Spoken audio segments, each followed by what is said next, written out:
Hello and welcome to Dallas, Texas for Week 2 bracket play at OT7. We kicked off pool play yesterday with some fire games and got a good feeling today will be even better. But only one team can be crowned Week 2 champion and punch their ticket to the OT7 championship in Tampa in June. But before all that, let's get things started with this matchup here. It's Dane Dalla's number 12 ranked Team Lillard taking on the best receiver in the country, Decorian Moore, and number 5 seed Grand Elite. I am so excited to call this one. I'm your host, Overtime Tom, and I am joined by the best quarterback I've ever known, Mo Hassan, and the face of football, Bunchy Young. Mo, how you doing, man? I'm doing great, Tom. It is a beautiful morning out here in Dallas, Texas. We got some stars out here on the field, and I cannot wait to watch this. And Bunchy, you got the shades on today, looking good. How we feeling? I'm doing good, man. Excited to watch the games, see who get crowned champion today. And hey, we are kicking things off. We got number 12, Team Lillard, facing off against number 5 seed Grand Elite. These two teams played yesterday. Bunchy, what do you think about Grand Elite? I love Grand Elite. They got 5-star, number 1 in class, Decorian Moore, and they also got Keelan Russell, the 4-star from Duncanville. So and also their teammates. So that connection is gonna be lethal. And they got Booby Feaster playing today. So of course, in Team Lillard, they struggled yesterday, Mo. But what can they do today to improve? Man, they went 0-3, but I think they can rebound today. They got some stars. If they're gonna pull it off, they're gonna have to rely on their star 4-star tight end, Baron Naoni. He was committed to Oregon State, but he should have a big day today. Team Lillard struggled yesterday. Grand Elite looks solid, and today, like you mentioned, Bunchy, they are adding the freshman phenom Booby Feaster to this very talented offense. We're gonna get things going right here. Grand Elite versus Team Lillard. Bunchy, who you got winning this game, man?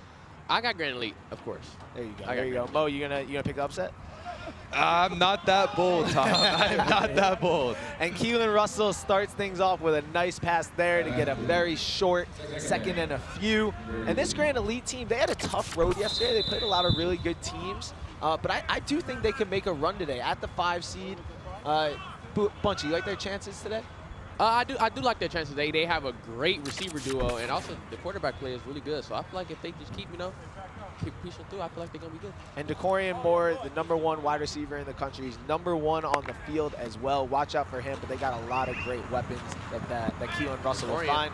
And he finds Decorian real early. I mean, look, Decorian, number 1 player, the number 1 receiver in the country, the 5-star. I think he might has a case to be the number 1 player in the country, committed to LSU.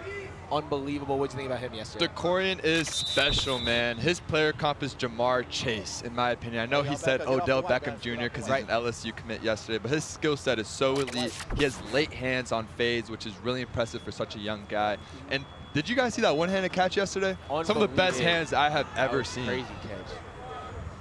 We'll see if Grand Elite can punch it in here. I'm going to make a statement here. I think Grand Elite is trying to break the scoring record today.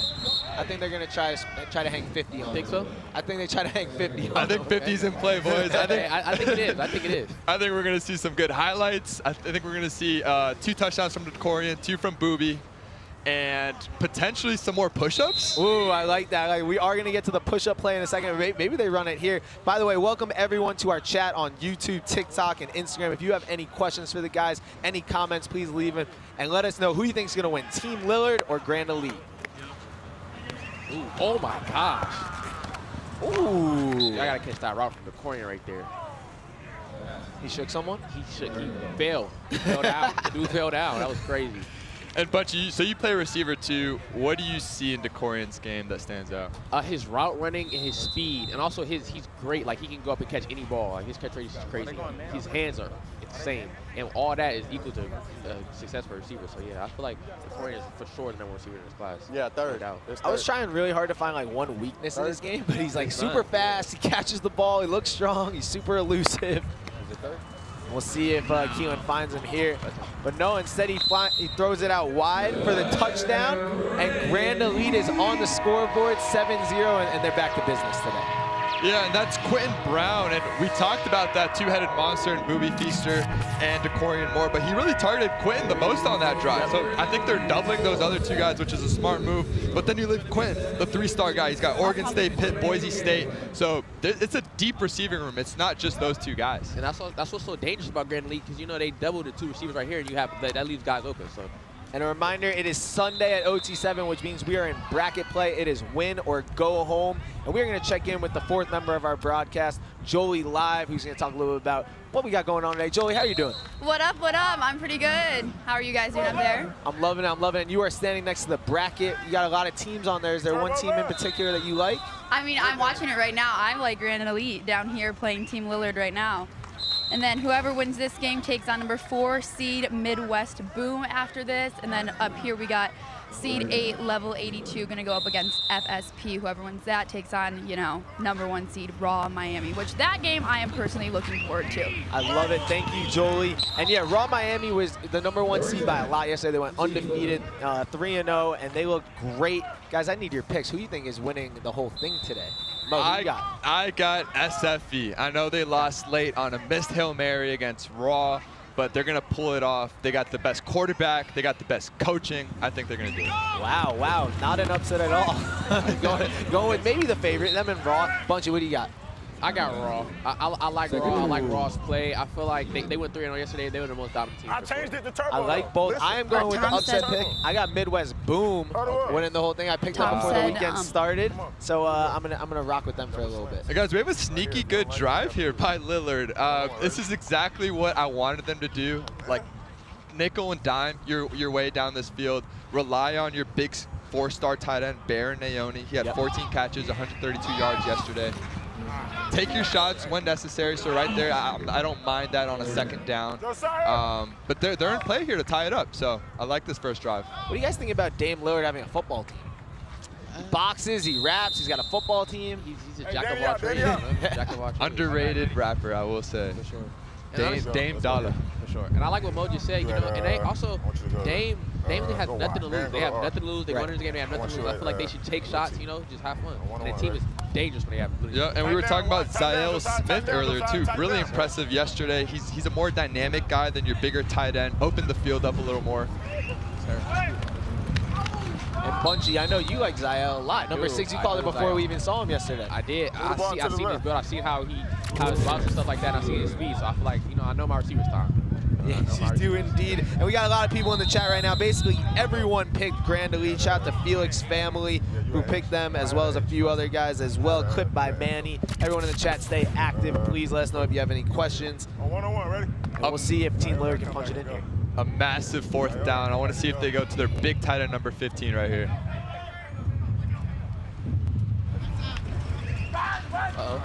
Ooh, and they do try to do that, Mo, but a little behind him. Just a tough throw for the quarterback. Well, he had him, man. He had him. I think you just got to put the ball on him. He's a big target, not hard to miss. I think he just threw it behind him. You can't miss those opportunities, especially against such a good offense in Grand Elite. You have to think that this Texas Grand Elite team will score almost every opportunity they have. So that's a huge missed opportunity. I think that is a fair assumption. Bunchy, if your quarterback, you know, misses you, makes a bad pass on something you should have scored, are you yelling at him? What's your reaction? I'm not yelling. I'm just like, bro, you gotta hit me next time. You gotta hit me next time when I'm not really a yeller like that. You know, I don't like to get in their heads. You know, quarterback plays, that's that whole team. I don't really like to get in their head like that, but you know, I'm for sure gonna talk to them.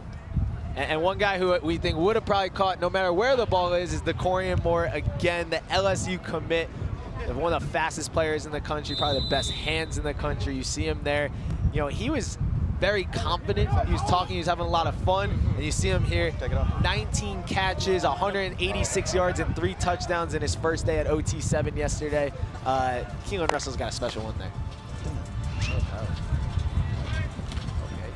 But he finds his guy, Adrian Wilson, another 4-star, who's got offers from Oregon, TCU, and Auburn. And we saw him have one of the most disrespectful touchdowns yesterday. Mo, you want to take me through that one a little bit?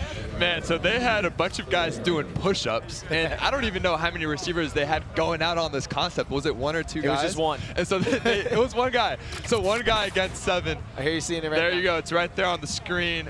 A guy on the bottom, a guy on the top, and they somehow still managed to score. That might be the single most disrespectful move in OT7 history. It has to be, and we actually saw a team do it last year as well, but something about the way Grand Elite did it in kind of a close game was just absolutely nuts.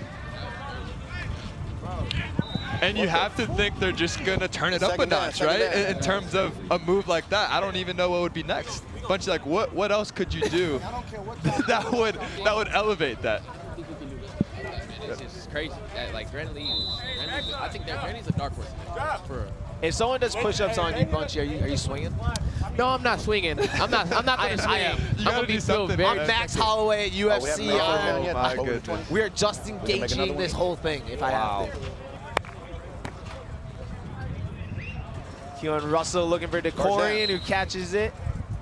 And I'm really impressed by Keelan Russell, guys. Top quarterback in Texas. He is a winner. This dude is 29-1 in his high school career. His only loss is to DeSoto, who, by the way, is Booby Feaster's high school team. There you go. Right, so that's a big rivalry right there. This dude's a 70% plus completion percentage guy in high school football, so you know he's deadly accurate.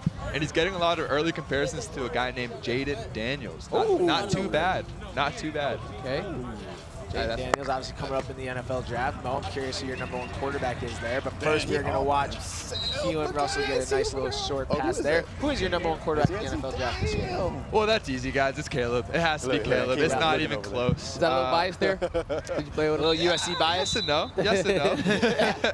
Most people have him #1. Oh, no doubt. But my #2 now, and we were talking about this yesterday, is Michael Penix Jr., who a lot of people don't have #2. But I'm a big Penix believer, man. Very interesting. Overtime season actually will have the pre-draft with Michael Penix, so you'll be able to watch on this YouTube channel in a couple months. DeCorian. Try a little fade ball there with DeCorian. He's not the tallest receiver. Is it surprising to watch him like run a route like that, Mo? Is it usually a bigger guy that you aim for there? Yes and no. You know, he's so good off the line of scrimmage that if you can get separation, then that often trumps size.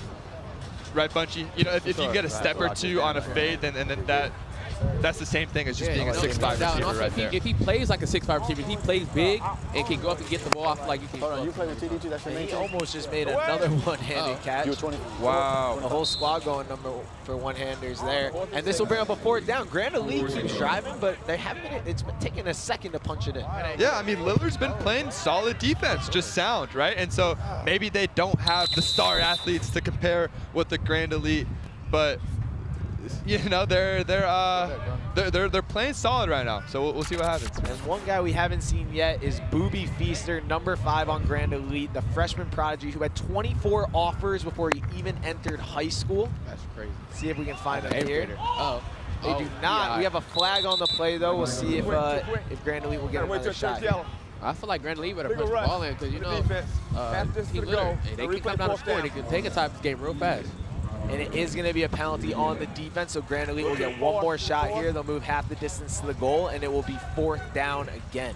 Another guy to watch down here in this low red zone is Trent Yancey. And it's weird to say he's underrated because he has got big offers from Baylor, Nebraska, Arkansas, but the coach said that he is just as good as Booby Feaster, but probably doesn't have as much hype. But maybe after this weekend, the world will know about him. Touchdown.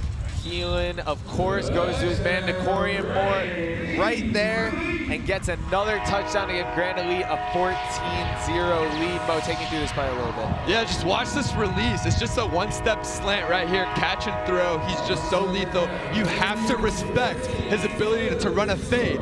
And so the DB doesn't know what to do.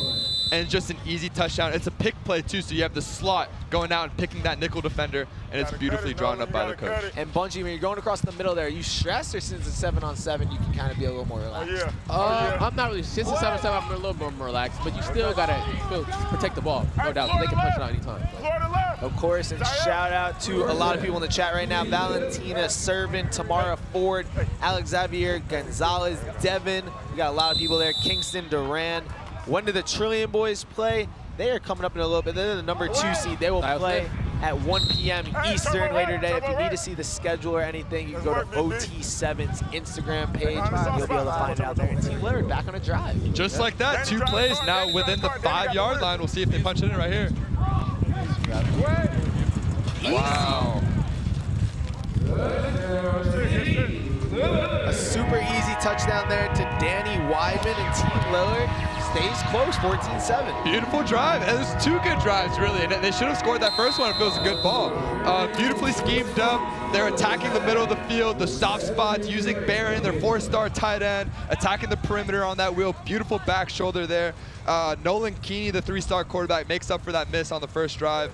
And it's a ball game, boys. It is. And I told you, they have nothing to lose, man. They just want to keep driving and keep pushing on like this. So I feel like they're doing real good. Bunchy, I love having you in here, but just watching these games the last 2 days, are you like missing being on the field? I really am. I want to play so bad. I really want to play so bad. You know, show off my talents. You know, these hands, like I told you, Tom, they certified. Certified. We would have a good combo here with Mo at quarterback, Bunchy, you at receiver, I do water boy. We could dominate some teams. Oh, no doubt. How far do you think we'll go? Mo, I like your chances at quarterback. I'm always going to take Bunchy over everyone except Decorian Moore at receiver. So. Okay.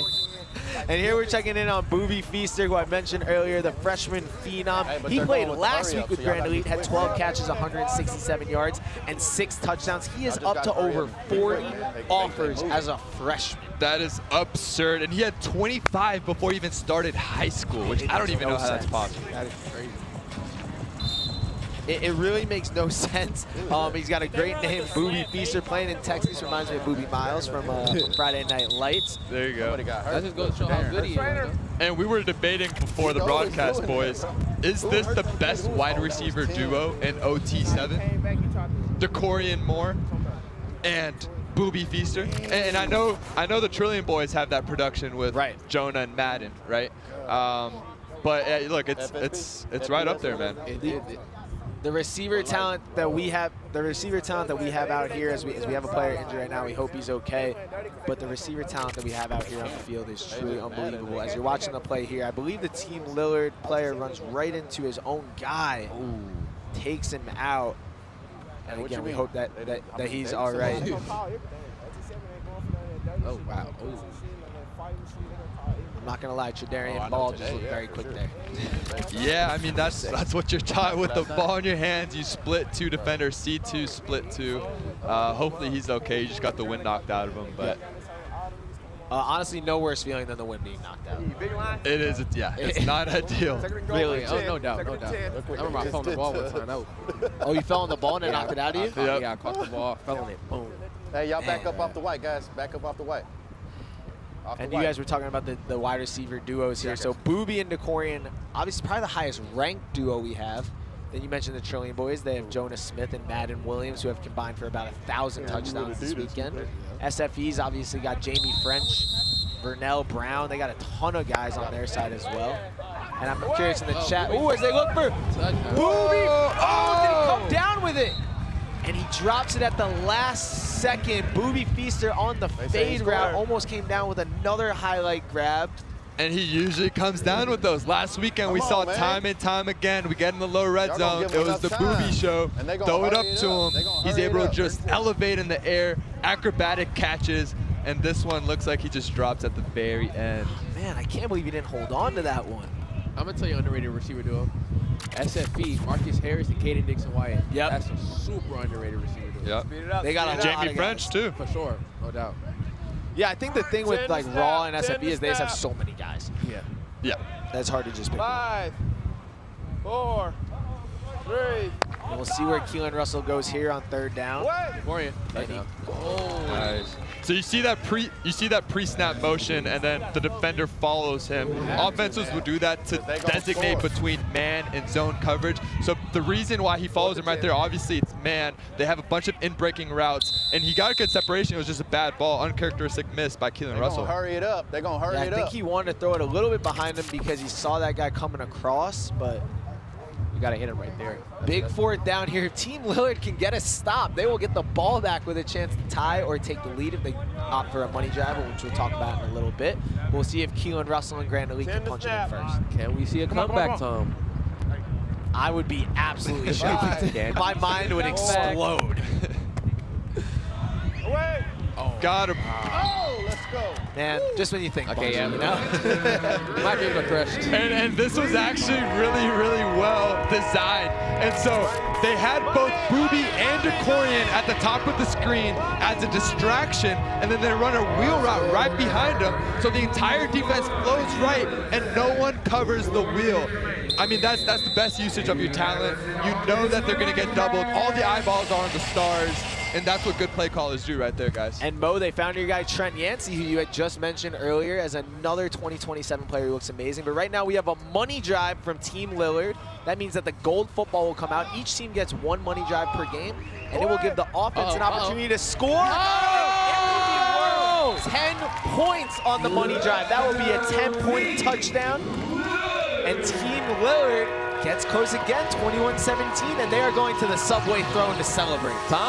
Tom, we got a game. we got a game, Bro, Tom. they're scoring so fast. They are. And I did not expect this offense to produce like they are today. This was a beautiful override. He just got behind the defense. The safeties were asleep. And beautiful ball placement, the touch and the catch right over the shoulder. Wow. And the do-it-all receiver, Wyatt Smiley, great last name, with the touchdown. If they would have scored on that first drive, They'd be up right now. They would be up right now, and they should have.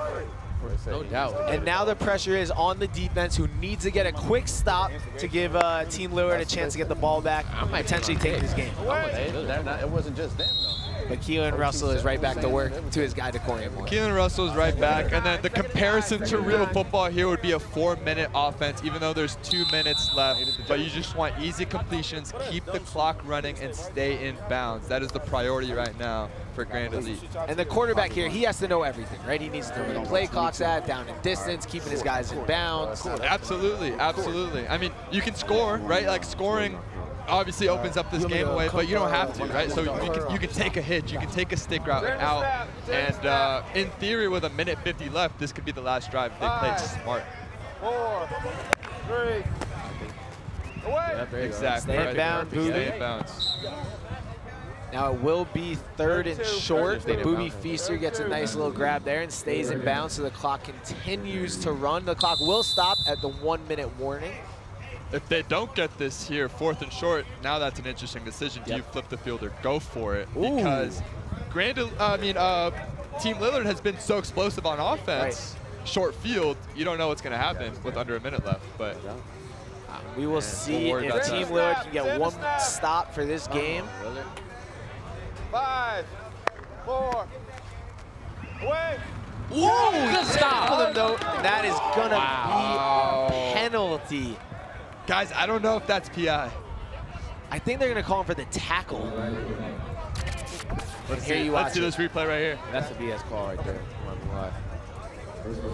I I don't like that call. don't like that call, Tom. I don't like that call. I guess my question is, if he doesn't tackle him, does the guy catch it? He didn't even really tackle. I don't think he it punched was a out. tackle, though. I don't. That's a game-changing call. I mean, they might lose on that one call right there. Jolie, what do we got down there on the field? Nolan, we have a lot of calls going on right now behind us. What are you seeing out there? No. Defense is playing real good. They just need to get a stop here. Offense has been doing their thing today for sure. But it's been a pretty good day for us. We just need to have someone step up and make a play right here. Here we go. Back to you guys. Nolan Keeney, the Team Lillard quarterback, who's probably frustrated after that one. But Grand Elite, as long as they don't turn the ball over, an interception is the only thing basically that Team Lillard can pray for. It has to be an interception. Incomplete obviously stops the clock. But, man, again, that call, I just hate to see a game potentially end like that, but it's not over. Nah, it is. Well, you never know. You don't call that in crunch time like that. That's just a bad call. Yo, It's I've been football. saying it. We should be able to fight the refs. Just grab. Yeah, just scrap with them. Touchdown. Wow. DeCorian Moore doing his thing at receiver. The Keelan Russell DeCorian Moore combo is the best you're gonna find. When in doubt, boys, throw it up to DeCorian Moore. It's the #1 quarterback in Texas. It's the #1 wide receiver in the nation. He's not the biggest guy, but he can jump. He looks like he's got around a 40-inch vert. Yep. Great route runner off the line of scrimmage. Again, When in doubt, target the best player on the field. And they threw that. They had that same play earlier when DeCorian kind of just got one hand on it. They go right back to it, which I love. Build up to your best player and make him look at that. And now if Grand Elite wins this one, they will move on to the next round where they will face Midwest Boom in the next round, a team that we saw yesterday that had a little bit of an up and down day as well. And Mo, you think Grand Elite has a chance here? You think they take down Midwest Boom? I do. I think they beat Boom, and I know you're a big Boom guy. You've got them as your sleeper pick and all that. So we're going to be, well, Sniper and I will be on the call for that, so I'm very excited. Listen, man, when you have the talent and the depth that Grand Elite has, they can make a run all the way. And we're giving Team Lillard another play, even though I believe the clock went out, and they will score. See, if they didn't get that call right there, man, I feel like they would. So 2 things. If they would have scored on that first drive and that last controversial call right there, we could see a very different outcome. But hey, either way, shout out to Grand Elite. These guys deserve it. They have tons of stars. And again, this is potentially a sleeper pick, the 5 seed. I think they can go all the way. And Team Lillard is going to have to try to get another win another time because they are done for the day. Grand Elite wins it. DeCorian Moore puts on another show. We got football all day here at OT7 Week 2 in Dallas. One team's going to punch their ticket to the OT7 finals, and we can't wait for it. So we'll see what we got in a couple of minutes. Overtime Tom, Bo Hassan, and Bunchy Young. We'll see you guys right after the break.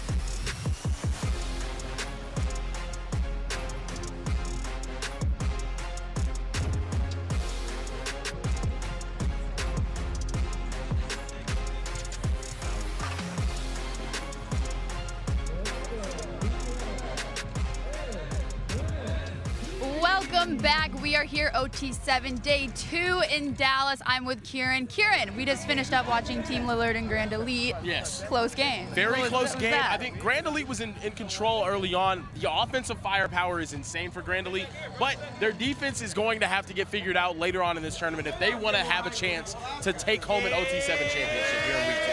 Well, we saw Booby was out there today, DeCorian Moore with their quarterback Keelan.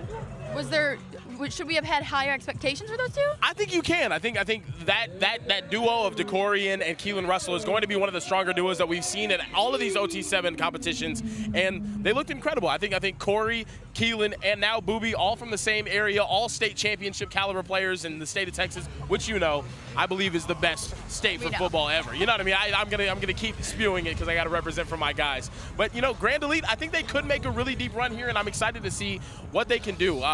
Team Lillard came out here. They competed strong, represented for Oregon.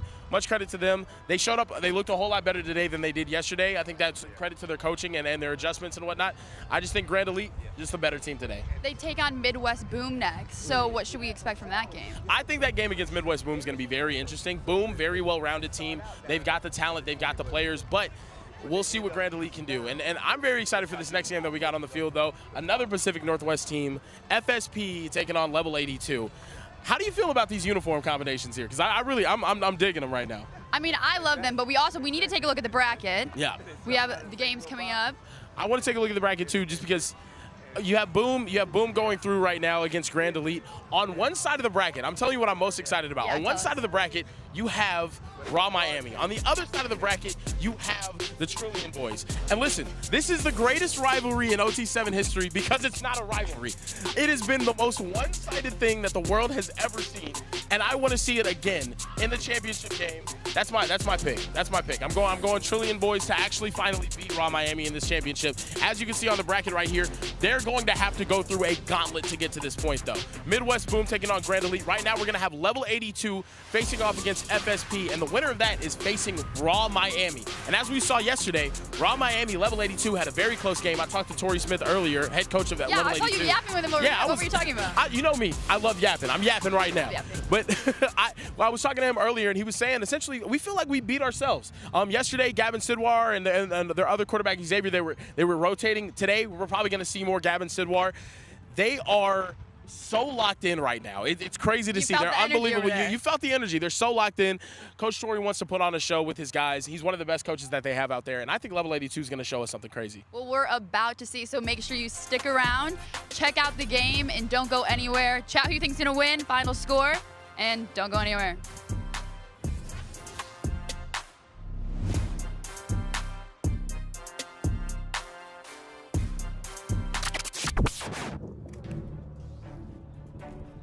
I didn't even mean to throw it. Got to keep your challenge flag somewhere safe, Coach. That's a rookie mistake. Snickers, official chocolate of OT7. Overtime Tom here for a break in the action. A turnover can change the momentum of an entire game. If there's one weak link, the whole team suffers. So remember, vapes can contain toxic chemicals that can damage your lungs and the team. All right, let's go back to OT7.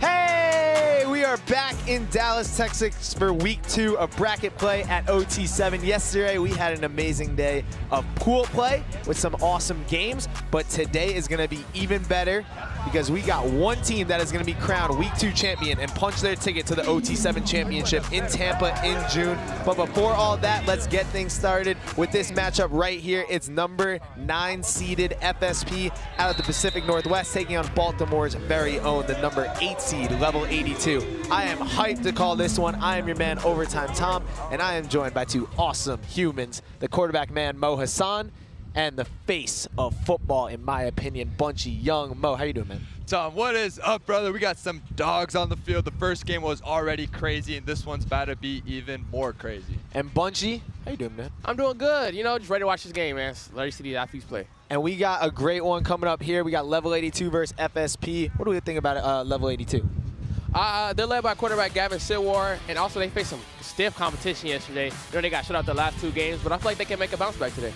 And yes, as you mentioned, they got a solid squad. Gavin Sidwar, head coach Tori Smith, who played in the NFL, a 2-time champion. They're one of my favorites. They had a tough schedule yesterday, so I'm not going to hold that against them. And then on the other side, Mo, FSP, who started off hot and then died. Yeah, FSP is one of the most elite training facilities in the Pacific Northwest. They're known for having great athletes. Most of their wide receivers compete in the Junior Olympics for track, so I'm going to look for them to take a lot of shots here early on. Yeah, they came out early. They got a win against Team Lillard, who we just saw, and then they really struggled after that. They lost 39-0 to Raw Miami. So we are looking to see which side on FSP we will get. But let's get things going. Is the number 8 seeded, level 82, and Gavin Sidwar starting with the rock. And Gavin at quarterback, he was a little up and down yesterday. I've seen him play a little bit better in the past. What do you think about him, though? Gavin has really great touch on the ball. We saw it just right there. Very catchable balls. He doesn't try to burn these receivers' hands on short distance throws, which I'm sure Bunchy appreciates. That's always a concern with these guys. He doesn't flinch. No moment is too big for him. So I'm really excited to watch him play. Yeah, Bunchy, what's up with quarterbacks trying to break your hands? I feel like, yeah, a lot of quarterbacks try to do that, but I feel like I like a guy with touch when I ball. I like a guy with a little bit of touch. There's something to throwing a catchable ball. That's a real thing, you know? Ball placement, but also velocity. But I don't like the guy that try to gun the ball. Like, it's no need for that. Yeah. And we got a great group in the chat right now on Instagram, TikTok, and YouTube. If you're watching, please comment who do you think is going to win this one, level 82 or FSP? Who do you got, Tom? I'm a big level 82 guy. Tori Smith as head coach, again, 2-time Super Bowl champion. I think he has his guys in the right mindset. It usually does take them a little bit to get going. I think he kind of is one of those coaches who waits and sees how a team's rocking first. But I really like them. And on FSP side, I wasn't too impressed yesterday, if I have to be honest. What about you, Mo? Yeah, level 82 is this trendy pick coming in. I was hearing a lot of chatter about them making a run. Now they're the 8 seed. They're a lot better than their record shows. They went 1-2 yesterday. They had some really tough schedule. I compare them to the Miami Heat of OT7. Okay. Nobody wants to face these guys, man. They're gritty. They're well coached. Torrey Smith is a 2-time Super Bowl champion. He's got these boys dialed in. Bunchy, you gonna pick the upset? First down. I think I'm gonna go upset. Ooh. Okay, Bunchy. Yeah, I think I'm gonna go upset. You know, I'm an underdog type of guy. You know, so I think I'm gonna go upset. Rooting for the underdog. And level 82 is driving here. Head coach Torrey Smith has it dialed in. And Gavin finds number 8, Elijah Lee there. Bunchy, how cool would it be to play for, you know, an ex-NFL player like Torrey Smith, someone who's won Super Bowls, a receiver at that? What do you think about that? It would be amazing. I'm a receiver myself, so to learn from him would be great. He's had a lot of great guys come through his system. It's cool to see him give back after all of his experience in the NFL. And we have Torrey's not going to be happy with that. Oh, wow, right there. He looks very dejected back there. And Torrey is so great at identifying coverage and then reacting to what they're doing versus needing to force feed certain plays or concepts. We saw back-to-back mesh concepts, so he's seeing a lot of man coverage from SFE early on. Mesh just means basically guys from both sides of the ball crossing over in order to confuse the defense and set some pick plays. And so he's had success. Now they're within the 10-yard line and ready to score. You know, I tried to look into Torrey's huddle yesterday a few times, and he said absolutely not. He was like, you can't see my plays. I was like, what? 7-on-7. I was in there sneaking some plays. So Mo, in your opinion, if you're a defensive coordinator here, are you in a man or are you in a zone? It depends on the receiving core you have, right? So this last game we saw with Decorian, Moore, and Booby Feaster, I am not playing man against those dudes. That's the #1 receiver in the country. I am playing off in zone. Right here, it's a little different receiving core. They're good guys, they're well-rounded, but no one that stands out in that Decorian or fashion. So I would for sure play some zone right here. No doubt. And it looks like that's what they're doing.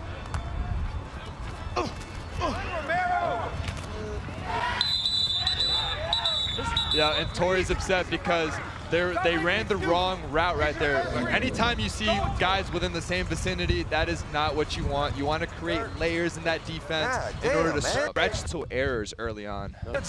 You see Torrey visibly upset down there with some mental errors early on. And Gavin Sidwar did focus a lot on number 3, Julian McFadden, the 3-star wide receiver and Syracuse commit, who you see in the slot here right now. But he's got a lot of other weapons as well. And there you go. He does find Julian McFadden there, but I think he's, they're going to give him the touchdown. And FSP is not going to be happy about that thing, and they stopped him. But a nice little easy throw there from Gavin.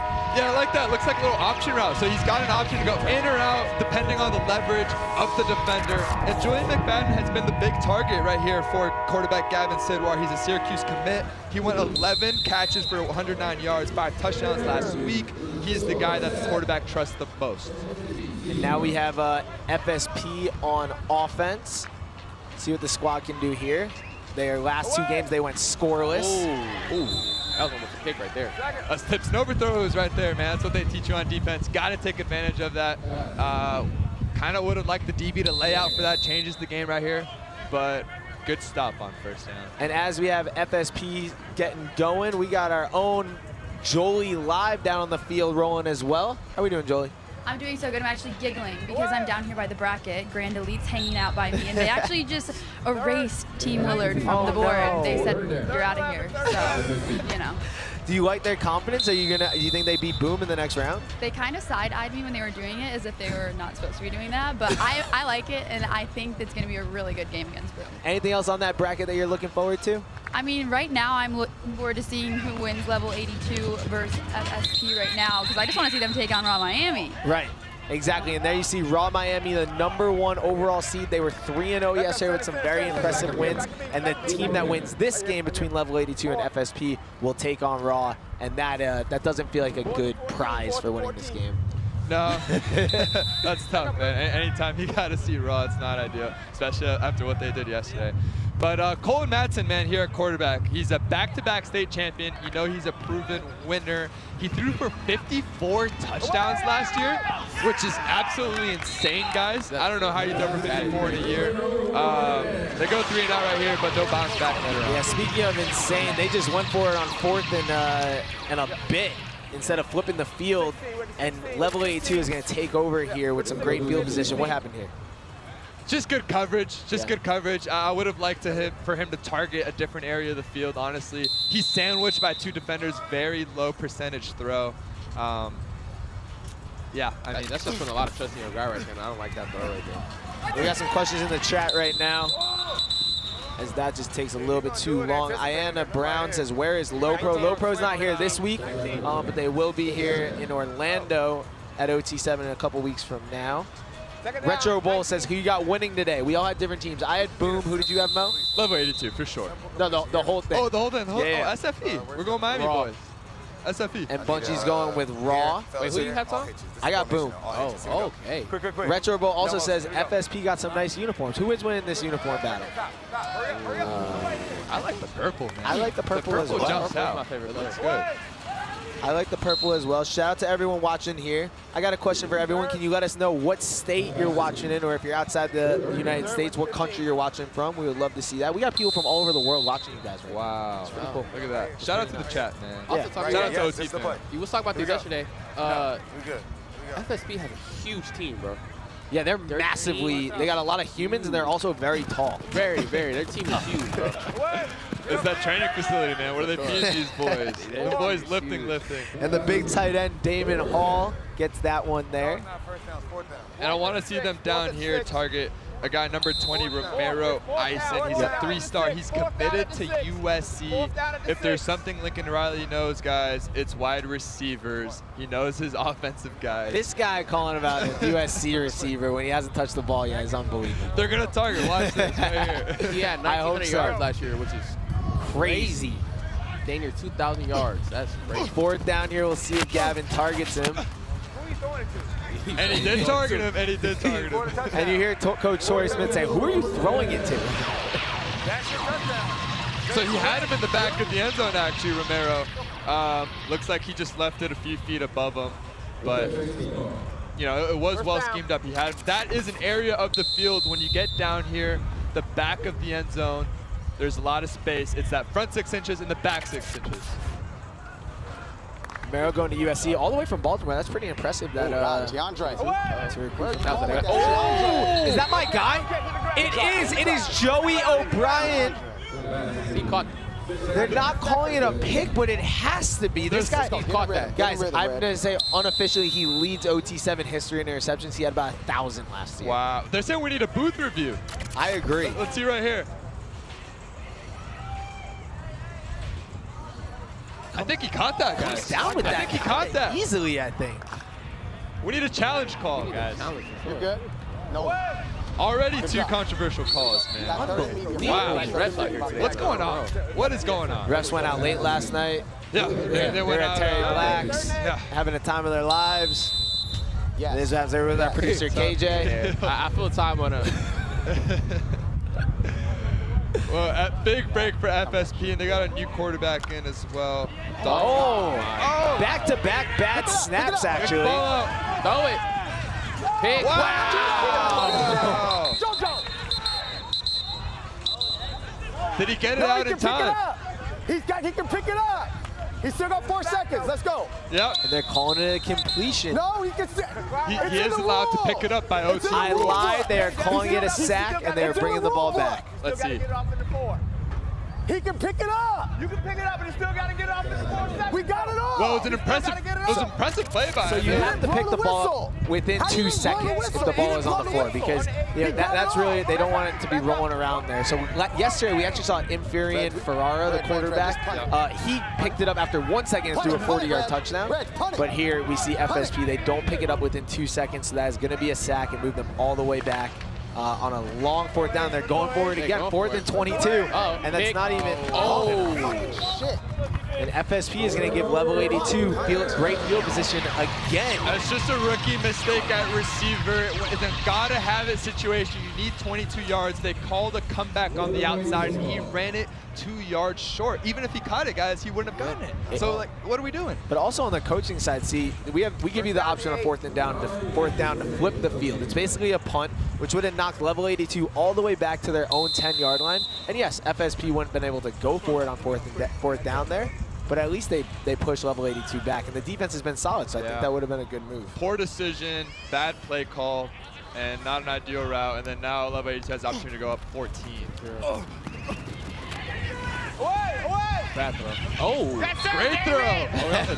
He threw in a double coverage. I didn't think he was going to come down with that one. From my angle, it looked like a terrible throw. Okay. And the tight end, Damon Hall, is taking the whole level 82 team to the foam pit.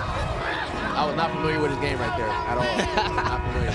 And that's that touch I was telling you guys about, because at first, it doesn't seem like it was a good ball, but he throws him open. He leads him 3-4 yards outside of that coverage. That's called throwing guys open. Really impressive play. You and Gavin Sidwar, the quarterback for level 82, he's been a little up and down this weekend, but hopefully he's finding his rhythm here and can get things going. Yep, Gavin's already got early offers from Maryland, Syracuse, and Pitt. I saw he had a Pitt quarterback towel on yesterday, so perhaps a little foreshadowing. Might be a Panthers. Maybe. You're good. He's also a great Instagram follow. Well, fine. Yeah, he's a good time. He's What kind of very content? chill. He's just cool. A lot of football. Once in a while, throw a song on the story. Okay. Yeah, it's good. I can behind some song, Rex. Okay, we need to get to the Before that, we are going to hear from Jolie, who is down there with the quarterback, Gavin Sidwar. Jolie, how are we doing? We're good. We're down here with Gavin. Gavin, you just jumped in the foam pit. How'd the foam feel? Amazing. We ain't going it yesterday, so it felt great. There you go. There you go. What do you see out here with your teammates? We're more locked in today than yesterday. Yesterday, we didn't play that well, but today we're locked in. What was your pregame speed? I ain't give a speech. We just went to IHOP, got some IHOP, and we were ready. You got some IHOP? Yes, sir. You need to get some Terry Blacks. We've been talking about it. Go run. Barbecue. Here, we went there Friday. Go It was for it. good. You gotta It go. was good. How many pancakes did you eat? You gotta get 4. Slight 4. Back to you guys. I appreciate it. 4 pancakes, a light little pregame meal. What you guys do for pregame? I don't eat for pregame. I don't even eat.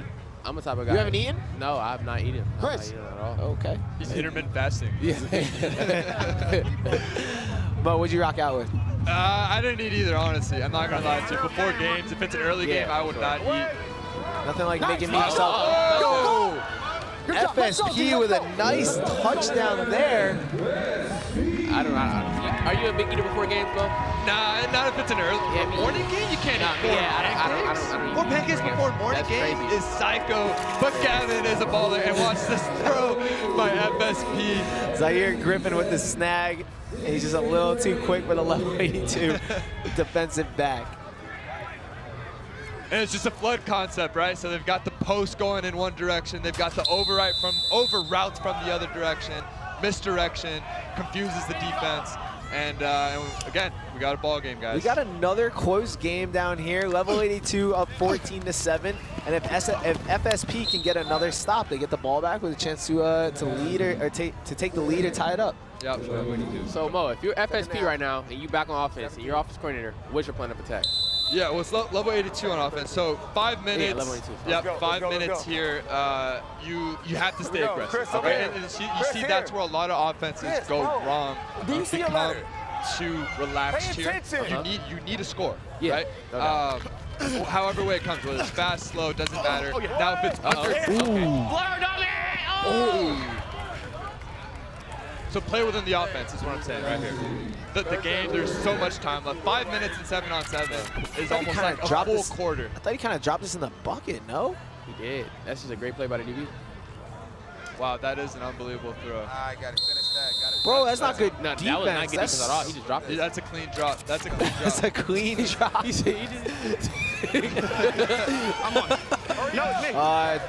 I am not going to be pumped about his conversation with Coach Torrey Smith later today. Got him. Man. And this is going to bring up a massive 4th down, and we'll see if level 82 flips the field or goes for it here. What do you think here, Tom? I think you got to flip the field. I think you flip the field. I think you have to, but it looks like they're going to stay on the field. Torrey Smith is going to be aggressive here. Yep. I don't like this decision at all. I think I'm going to go for it. Really? I'm going to go for Cut it. a little bit. This is me. I'm Right going here. I'm going Here for we go. it. X, you gotta So get it's the 4th first. and 13 You gotta get here. the Level first, X. 82 Here we go. has to get to the opposite 20 for a first down, and if they don't get it, FSP will take over with great field position. And they bring the pressure, and it is a great job by FSP, who gets the stop, turns them over, and now they have a chance. I think they won't go for a money drive, I don't think, because they have such great position. I don't like that play call. Well, you see how bringing pressure affects Gavin right here. He had to throw off his back foot. He wasn't quite ready to throw it. And I think what Tori was telling Gavin down there, he had a guy underneath who had enough space. And I know it was 4th and 13, but he could have gotten the first. Take it! Money drive! Oh, looks like they're going money drive. The coaches are kind of disagreeing with each other. I think we have a head coach on the sideline calling money drive, offensive coordinator saying no, and it looks like they're going to stick it here at the 18-yard line because a money drive would have pushed them all the way back to their own 10. I say we take the field position, tie it up right here. Nice, good. Great catch.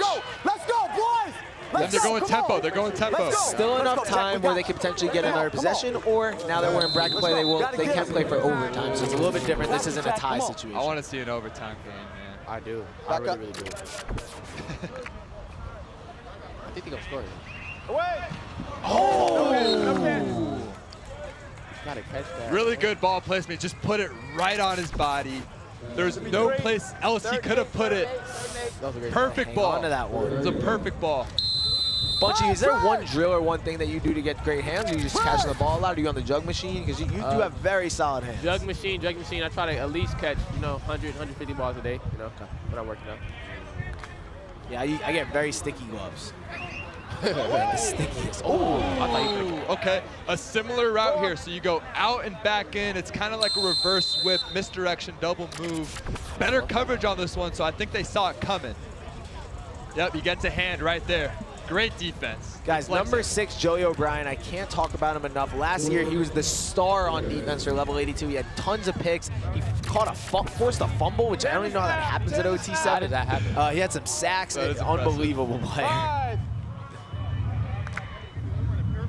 A little bit. Oh, wow. And he's back. Another deflection. On the outside, they don't And a win. great job by level 82, who gets the stop.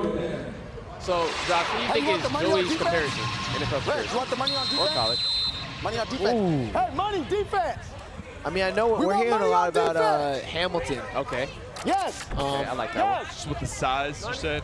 Yeah, and I like he's got that young vibe. He's got long arms, gets his hands on the ball a lot, kind of a ball hawk, but both light skin.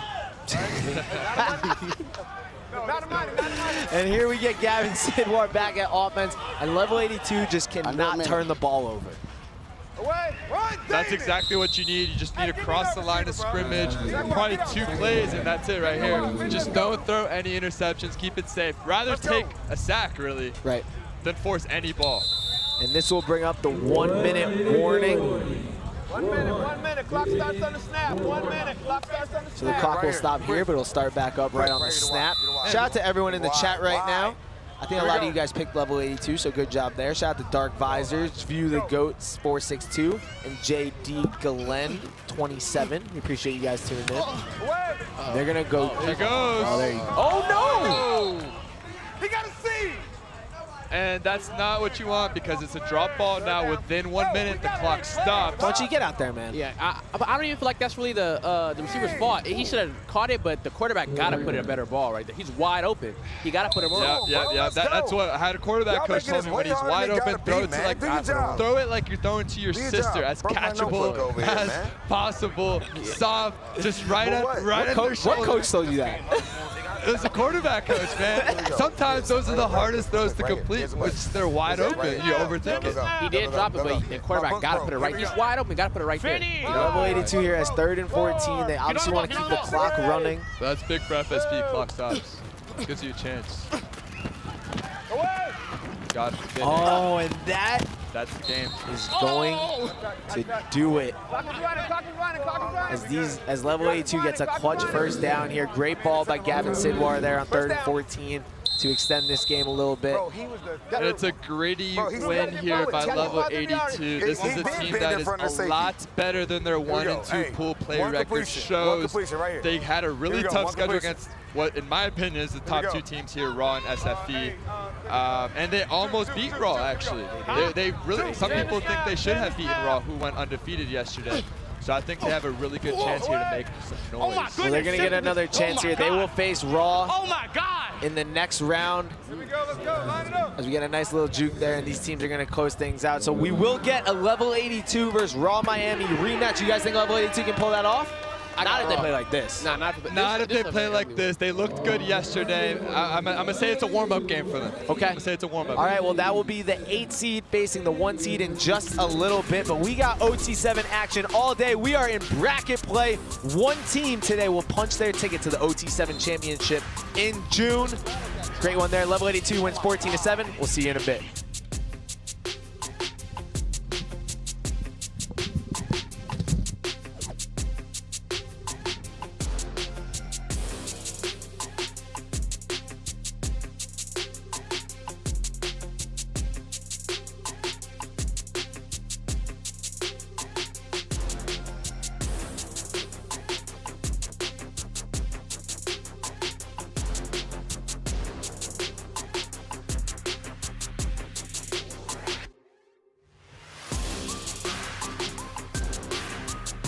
Hello, and welcome back. Kira and I just sat down and watched Level 82 escape FSP. What did we think about that game? It was a very close game. Coach Torrey had his guys, you know, I mean, he was screaming on the sideline, making sure that they were locked in. I said they were locked in. It didn't seem like they were as locked in as I saw over here on the sideline. I still think they're going to make a deep run in this year tournament, though. But FSP scared them a little bit. Very well-coached team. Really, really solid defense, which is something that I think is a really a great quality to have in 7-on-7 football. No, I saw the tension. I was more on the Level 82 side talking to Gavin, and I was like, I don't know how you guys are feeling right now. Yeah, no, it didn't seem like they were too locked in, but hey, more good plays from their defense. Joey O'Brien on the Level 82 defense making interception. Honestly, I thought it was an interception. It didn't get ruled an interception, but he makes plays every time he's out on the field, and having a playmaker like that is going to make them such a dangerous team later on in this tournament. We're going to see. We're going to see, too. And Gavin Sidwar, he's only getting warmed up. I'm telling you, that kid can sling it. He can. Yeah. And he had IHOP. Did you hear him? Yeah, he did. I heard the IHOP thing for sure. Okay, we're going to take a look at the bracket up and coming. We have, what? We have Midwest Boom and Grand Elite, the game we've been hyping up. Yeah, so we saw Grand Elite come out here a little bit earlier, play against Team Lillard. They got the job done. Look, Grand Elite has all the offensive firepower in the world, but can they get the job done when they play a really well-rounded team that's also going to throw some offensive weapons back at them on the defensive side of the ball? Their defense, they look like they're improved today. They look like they're calling some different coverages. They're throwing some different things out there. I was talking about earlier today about what he was seeing. He was telling me all of his football knowledge that went right through one ear and out the other. You know, but I want to see what Boom can do. Boom, very well-established program. We normally don't see Boom get eliminated in the first round whenever they're first playing. I want to see if Grand Elite can play good enough defense, because right now, Boom has a tall task on the defensive side of the ball, stopping Booby Feaster and DeCorian Moore. Those two guys are automatic. Any 50-50 ball isn't a 50-50 ball with them. They're 90-10 balls. Well, Tom thinks that they're going to win the entire thing. Boom. Who do you think's going to win the entire thing? I've been saying all weekend, I'm going with Trilly winning the entire thing. Now, look, I am a little biased. I do hope Grand Elite ends up winning. I think Trilly's going to get it done. I think it's going to be Trilly and Raw Miami in the final, and everyone's going to think Raw Miami's going to take it again, and it's not going to happen that way. Trilly's going to get past SFE. They're going to get past Raw Miami, and they're going to get an OT7 championship, and we're going to be talking to Josh Stupin at the podium. I don't know if we can handle crazy. the two coaches in that game. Look, I don't think we can handle any of those guys. I don't think we can handle Josh Stupin with an OT7 championship. If he wins a chip, it's going to be crazy. But look, Coach JR here at Boom, he's also another guy that I would go absolutely haywire if he got a championship. What do you think he said pregame to the kid? I think he told him, you know, be sleeveless, be formless. You know what I mean? Be plaid. Like, dude, he looks crazy right now. If we can get a video of him, he has a plaid tank top on. And his sleeves are out right now. It's ridiculous. And they all have matching shoes. The Boom drip is crazy though. Shout out to Adidas for the drip, man. The lime green, the neon. I'm digging it. I think though they're gonna have a tall task getting defensive stops against Grand Elite. Grand Elite, they're going to go as far as their defense takes them. That's point blank period. That's what's going to happen, because Keelan Russell is electric. Booby Feaster, DeCorian Moore, some of the best wide receivers in the entire country. Probably going to be the top wide receivers in their class, both of them. So are Boom's jerseys better than Grand Elite, and are they the best, period? I think Boom's jerseys are better than Grand Elite. I really like Trilly's jerseys. You just love Trilly. Look, okay, I do sound like I'm glazing Trilly crazy right now, and that's not the case. Trust. I've never picked them to win anything ever. Trust. You can ask anyone. But, hey, Stupin's going to get it done this weekend. I'm excited to see what happens. We're going to see. Make sure you guys stay tuned.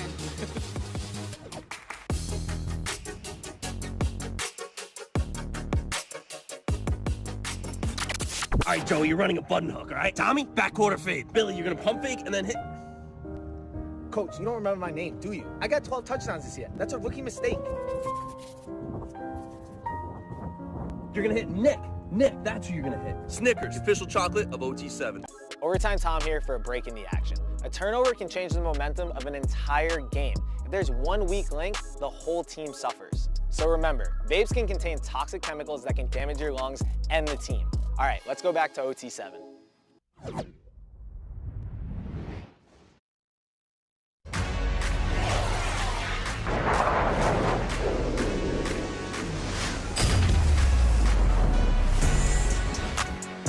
And we are live in Dallas, Texas for week 2 of OT7 football bracket play. We got some of the best high school players from around the country competing today to see who's going to win the championship. I cannot be more excited to bring you this matchup between Grand Elite and Midwest Boom. It is your boy Snapper Jones, and I'm joined by my guy, the QB extraordinaire himself, Mo Hassan. What's up, bro? Snipe, what is up, brother? We're in beautiful Dallas, Texas. Could not be a better day to watch some football, high school football stars, 4 and 5 stars. Let's get it. Hey, man, we cannot talk football without talking Grand Elite, Mo. What can you tell me about this team? Dude, they have the #1 quarterback in Texas, Keelan Russell. They have the #1 wide receiver in the country, in DeCorian Moore, committed to LSU. And mind you, Booby Feaster's wide receiver too. This dude has 54 offers. He's a freshman phenom, the most depth at the wide receiver position that we have seen all weekend. This offense is rolling. And not to mention the most colorful team on the planet, Midwest Boom. Hey, Midwest Boom, they're known for their defense. They're gritty. They like to confuse the quarterback with exotic looks. The coach said they have 30 different coverage variations, so they're going to have to throw this Grand Elite offense with a lot of different looks. Now, Mo, you are a QB extraordinaire. You play big-time Division I football, play some professional football, and I got to talk to you about the QBs that we got today. Both QBs got 5 touchdowns for over 200 yards. So, hey, we should look for some very good quarterback play this game, Mo. Yeah, Jonas Williams is a 2026 guy. We just saw him early on now starting for Boom. Very impressed with him yesterday. He's got an Arkansas offer, Michigan, Missouri. He threw for nearly 3,000 yards last year, 31 touchdowns. I love what I saw from Jonas Williams. Absolutely. Jonas Williams is a 4-star QB out of New Lenox, Illinois. And he's looking to make some noise, no pun intended, for Midwest Boom. and they had him splitting time with the other guy, Jack Elliott. I'll be interested to see how they manage both guys. An early interception. The first drive, Mo, he threw a pick. That was Michael Henderson, the DB in the class of 2024, 2025, I'm sorry, the 3-star. A Texas Tech commit, Mo, right off the bat, a pick 7? Right off the bat. I did not see this coming, Snipe. Yeah, right there to the real cost pit, man. A pick 7 to start the game. How do you respond to that? Second play of the game, The second play of the game. Let me fill you guys in. Midwest Boom has been one of the best teams here at OT7 traditionally, all right? We are on season 3 of OT7, and every year they compete with the best of them. If you lose, you go home today, Mo. There is no tomorrow. Every play matters, every drive matters. That's a big turnover. It's tough. And in the first 2 games, they averaged 31 points, which is amongst, and there you go. And that's the confidence that Jonas has. You throw a pick, and you throw a difficult seam ball, cover 2 bender right there. That is not an easy throw. That shows he's got confidence. Anytime I see a guy attacking the middle of the field like that after a big mistake, I know he's got something going on. Absolutely. That was Taylor Taylor for the reception. He's a 4-star wide receiver. In the class of 2025, he got offers from Georgia, Alabama, Iowa, Illinois. Talon Taylor with the catch, man. Yeah, and Talon is their dude. Like you said, he balled yesterday, 54 yards, 2 touchdowns. I want to see them get him more involved. Absolutely. He's probably their most dynamic weapon out wide. He's got all those big offers. Let's see them scheme some option routes for him and some deep shots as well. Absolutely. Now, Mo, you played 7-on-7 as well at the QB position. What's one of the biggest differences between playing actual pad football and playing 7-on-7? Wow, touchdown right there. I think he got stopped early. Okay. Yeah, it was a good ball. They're down on the 2-yard line. But yeah, like you were saying, Snipe, I love what overtime is doing with the new rules. You see you have the center there. Quarterbacks have to take a drop. And now there's the threat of a rush, which we see often down here in the low red zone. And so the threat of a quarterback running game is intact. And a guy like Jonas, he could move. Yep. And so that's in play right here. Absolutely. You see the rush clock right there on the camera. They got 4 seconds to throw the ball. At 2 seconds, the defense can choose to rush if they want to, which would allow the quarterback to become mobile and try to get up out of there. Now, if you're wondering why these players not really trying to scramble, you cannot scramble without a rush. So you have to be rushed in order to scramble. And it was really cool, actually, yesterday we saw SFE win on that play. Ty Hawkins got rushed. It was a rush for the pylon. He's fast, it was a Reggie Bush-esque I like that. extension. And they're going to rush right there. They're going to rush. He tried to come out. Oh, he did get tagged. Get around. That might be a touchdown. Touchdown! Let's go. Money, Mo. Right on the money. We talked about the rush and him being able to get around just like that. Jonas Williams scored. We called the same exact play that Ty had yesterday. And I don't know if he got tagged. It looks like he got his towel. Does the towel count? I mean, the towel part of your body, Mo. I ain't gonna hold you. If you got the towel, let's see the close-up. Hey, good work. Nah, he ain't get him. I don't know. He ain't get him. Right now they're on the field trying to discuss if he was out. It's a close call. If you get the towel, hey, in my opinion, if you get the towel, that ain't me. You think towel? Okay? The towel is not a tag. No, okay. It can't be. Okay. It can't be. Let's toss it to the third member of our broadcast. Jolie, where you at? I'm down here by the bracket, but I'm also down here by all the tension, them deciding if that was a tag or not. Now let me ask you, right? You got the stunner shades on. You got the best view in the house. Was that a tag or was that a touchdown? Okay, to be honest, I think it was a tag. It was 100% a tag. I saw it. Well, if Jolie said it, then it has to be true. We're looking at it once again. Jolie, who do you have winning this game? I'm going to be honest, Grand Elite came over here. I saw them in the foam pit. They were close over here erasing Team Lillard, so I got to go Grand Elite just because I feel like they have all the confidence. That's money in the book to me. I'm not gonna lie, Snipe. It looks like he might have gotten a finger on him. Yeah. Come on. Hey, can we review the 2 seconds, please? They're discussing it. It looks like Third down. He's coming back out. Mo, he was tagged. He was tagged, man. He was tagged. It was a close call, honestly. I feel like we need a pylon camera. So we need some more cameras. That'd be nice. We need more cameras. We got 1,000 cameras here. We don't need any more cameras. And that was our own overtime time right there on the broadcast. Tom, do we need more cameras? We got a nice. All right, there you go. Boom gets a touchdown there to the guy Ian Willis. No, we do not. But I'm terrified of the Boom sideline guys. They are fired up now after that call. They're thinking everything is personal. Coach JR, we got the sleeves cut off. I think he ripped them off right before he walked in here. So it's a good vibe down here. Hey man, that was Ian Willis with the touchdown.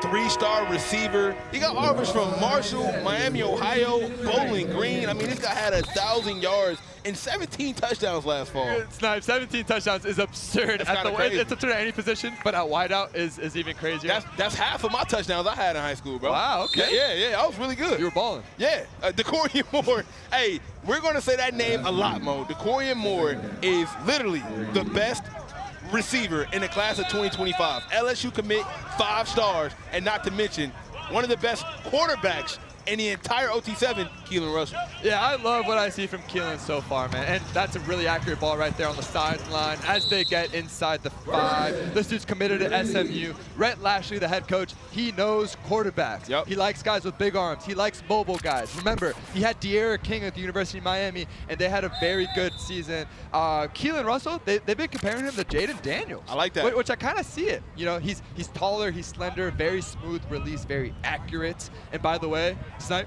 he's a winner, which is the most important thing at quarterback. 29-1 in high school career. Hey, the kid is definitely a winner, and him right here who caught the ball, DeCorian Moore, is a big reason why he won in high school football. These guys are on the same team in high school. They both go to Duncanville, so they got a lot of chemistry. So, Mo, if you're looking for a red zone target or if you're back against the wall, you always go to who you're familiar with. Yeah, I mean, there's guys at receiver that you're just comfortable with, and who better to be comfortable with than the #1 wide receiver in the country, DeCorian Moore. I mean, if we look at his stats right here, 186 yards, 3 receiving touchdowns, and that's not even half of what this kid is capable of. And these are back-to-back the same exact play.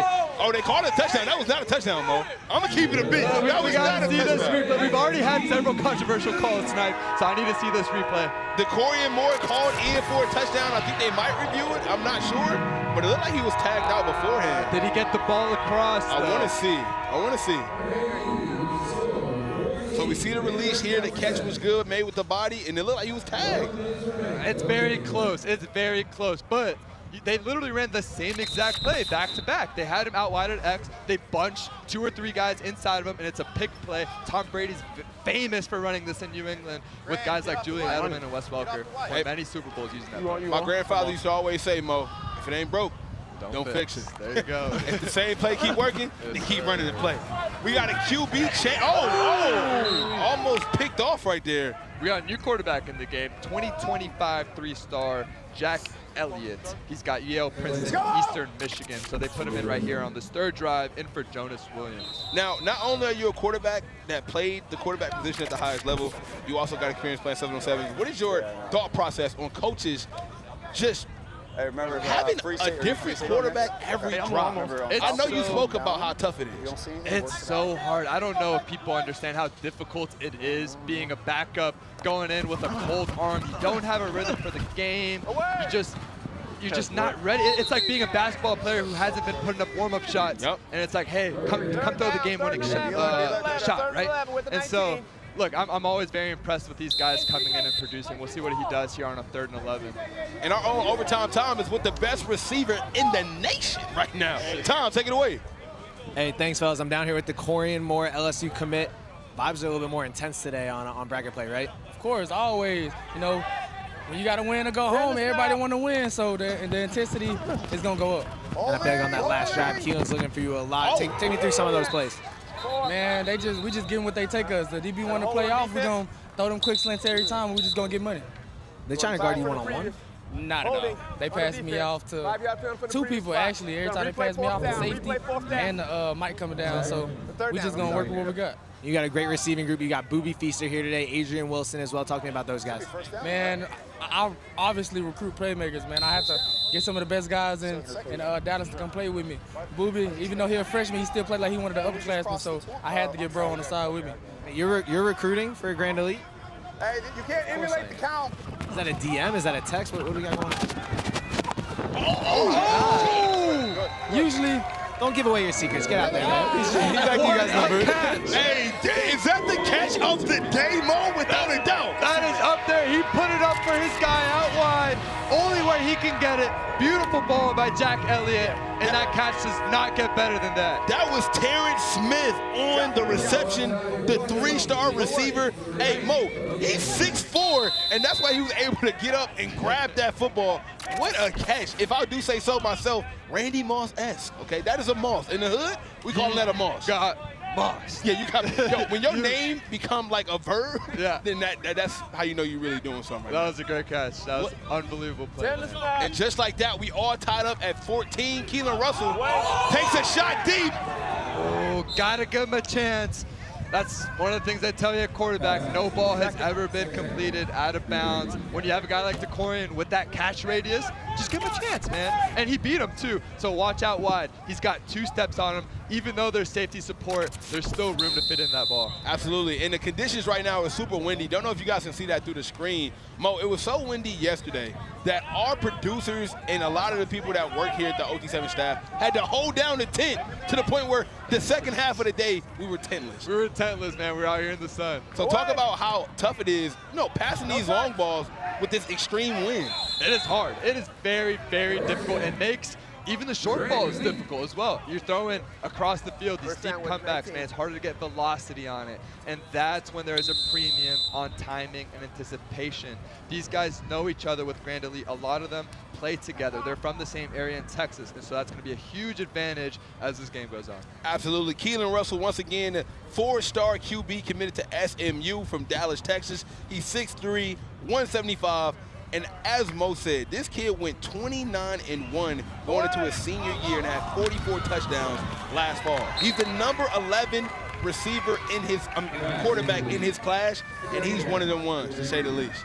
And this entire receiving core is actually really deep. So Booby Feaster and DeCorian get a lot of the hype, but there's a guy by the name of Trent Yancey, who's been targeted early as well. He's a freshman. He's already got 10 offers. And guess what, Snipe? What's that? The coach said early on, he's as good as Booby Feaster, but he doesn't have the hype yet. But I think after this weekend, we're going to see why. We got a lot of teams with a lot of amazing receiving cores. Not to mention, you know, with Madden and Jonas over there at Trillion, it's so much, not to mention the guys over at SFE. Yep. This might be the Raw got great receivers with Dallas. They got so much with Cortez Mills. This might be the, he caught that. Booby got that. Oh my goodness, Mo, I thought it was a pick. I thought so too. He fit it in that window, and that is the arm strength for a guy like Keelan Russell. He fits it in the tight window to Booby Feaster for the touchdown. Booby Feaster with the touchdown. He's a sensation. Class of 2027. He had 24 offers in the 8th grade, okay? Before he even played high school football, he had 24 offers. Right now, we got looks from USC, LSU, Texas, ASU. He's from that DeSoto, Texas area, and he's one of them ones, man. And the hand-eye coordination to come up with that catch. It's not easy when you have a hand in your face to catch it and then still get in the end zone. I was gonna get up. With some Our own Overtime Tom has a Bobcat for us. Tom, what's going on down there? Hey, thanks, fellas. I am joined by 5-star quarterback Julian Lewis. What are you looking around for? I got the camera right here. How are we living? You out here checking out some of the talent. What do you think about OT7 so far today? Yeah, no, it's looking good. You know, there's a lot of special guys out here, a lot of deep future D1 athletes and stuff like that. So it looks good. And obviously, you're a quarterback. When you're watching these games, are you looking specifically at the quarterback play, or are you watching just everything in general? Not necessarily. I mean, I'm trying to see the receivers and stuff. 7-on-7 is a fun thing to just watch and spectate. I'm not really looking at it as a football player, more as a fan right now. And take us through what you're up to right now. Obviously, a 5-star QB, getting ready to go to college in a couple years, getting ready for your senior season in high school. What's the workouts like? What's the life like right now? I mean, shoot, you know, working out is going to be working out. I've just been trying to gain weight and gain muscle and all that stuff. I mean, quarterbacks throwing the ball is going to be throwing the ball, but just trying to get bigger from my last year is my thing right now.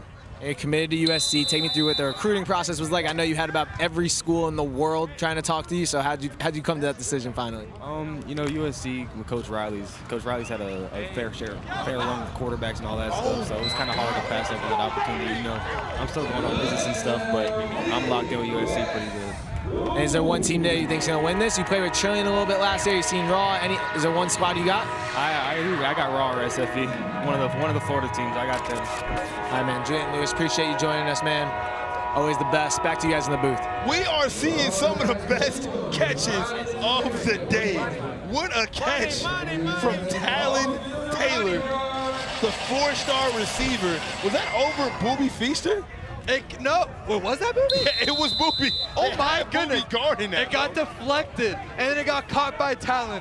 The hand-eye coordination. We're just seeing some of the greatest catches in OT7 history all in one game. This is absurd, Snipe. We got our first money drive of the day. If you guys don't know what the money drive is, allow me. Oh! Just like that. That's a touchdown. Back to the grid. Oh, I thought Money got tagged. Money got tagged. That would have been terrible if you got tagged on the one. The money drive is worth 10 points if you score, and that is why you see the score 31-21. He's got the speed, he's got the swag, the breakaway speed. Man, I mean, what more can I say about Decorian Moore right here? Did he just do the Deion Sanders high step into the end zone? Wow. Money. That is insane. Now, guys, we have to remember, this game is high stakes at its finest, right? Right now, as we speak, whoever loses goes home. There is no tomorrow. And Boom is responding now with the money drive because you have to in order to tie this game up. These are huge stakes. Winner plays the winner of Raw and Level 82. Both of these programs are up and coming and feel like they deserve a shot to make a run deep today. Absolutely. And right now, Grand Elite actually has the lower seed than Midwest Boom. But this is an entirely different team when you add a receiver by the name of Booby Feaster. It's different. It changes everything.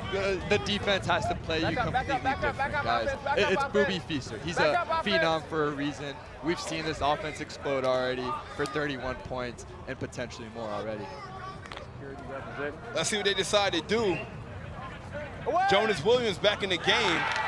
And another change at quarterback because Jack had some consistency going on, and now you throw Jonas in who hasn't thrown in about 15 minutes. See how he responds. What a breakup by Juan and DB out of class of 2025. Not today.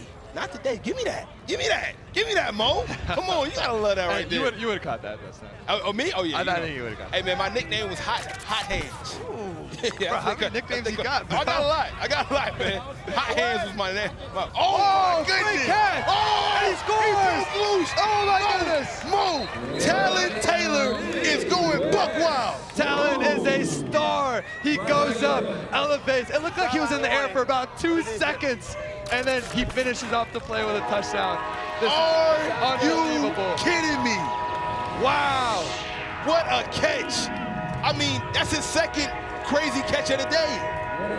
I mean, I feel like we've seen so many. I lost count. Hey, Mo, hey, this is what you call a shootout. 31-31. Each team only gets one money drive. So now that those are both out of the way, we about to see some football. If I'm Granny Lee, I'm taking this clock down. The clock stops at 1 minute. I'm using as much clock as I can to get the last play because nobody's stopping nobody. Well, that's the thing. You would think you would drain the clock, but a guy like DeCorian, he might just score in one play. And a good completion here to start the drive.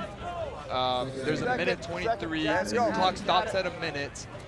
Like you said, though, I think you want this to be the last drive of the game. Hey, check. Could be. DeCorian Moore has more catches this weekend than he did at the OT7 championship last year. Wow. He's going crazy right now. Touchdown, Wow. I'm sorry. Yep. Keelan Russell lined up behind the snap. We got about a minute left. Who will take the W today? Oh, right back. Back to DeCorian. To DeCorian Moore. He's everywhere. How many catches does this guy have? Hey, man. Hey, I might have to let him borrow my nickname. That might be the new Hot Hands. Eyes! Batman! Harley! Batman Needle! Harley! Batman Needle! Let's go! And this offense is so explosive that scoring too quickly sometimes is also an issue. Yeah, you're right. Because as you can see, they can get down there in one play. Easily. Tyler got down there on one play, so I'll be kind of nervous. But let's see if they can put some points up on the board. There is no ties in bracket play. A little underthrown on the fade. You have the size advantage out there with Booby. Booby's a 6'3", 6'4" guy. You just need to put that ball up and let him work. Think about that, man. That kid is Remember about slide. 6'3". Hey, He's a Wonder freshman. Woman, Harley, That is Wonder insane. Woman, And Needle. sometimes Hey, our receiver, you have to play Gav. DB, Safety. right? So he Spy, realizes remember, underthrown, spy. and he kind of knocks it out at the last second. That's a very heady play by Booby Feaster. Now, if this game do go to overtime, we do have overtime rules. No worries. Only in bracket play, we do overtime, baby. But I think this one is going to be decided. Like the pressure. Love miscommunication. I don't think they knew that. Hey, it's 3rd and goal right now. It's 3rd and goal. This is huge, Snipe. 44 seconds. The stakes could not be any bigger. We're out here on the 11-yard line, 3rd down. Hey, keep it up. And these Batman, weapons. Harley, you can't Batman double Needle. team anymore. Harley, Batman Needle. You double team DeCorian, you got Booby on the other side. Yep. And then you shadow Booby, you got Trent Yancey too. Hey, it's a lot of options right now, Mo. And not to mention, do you want to send a rush right now?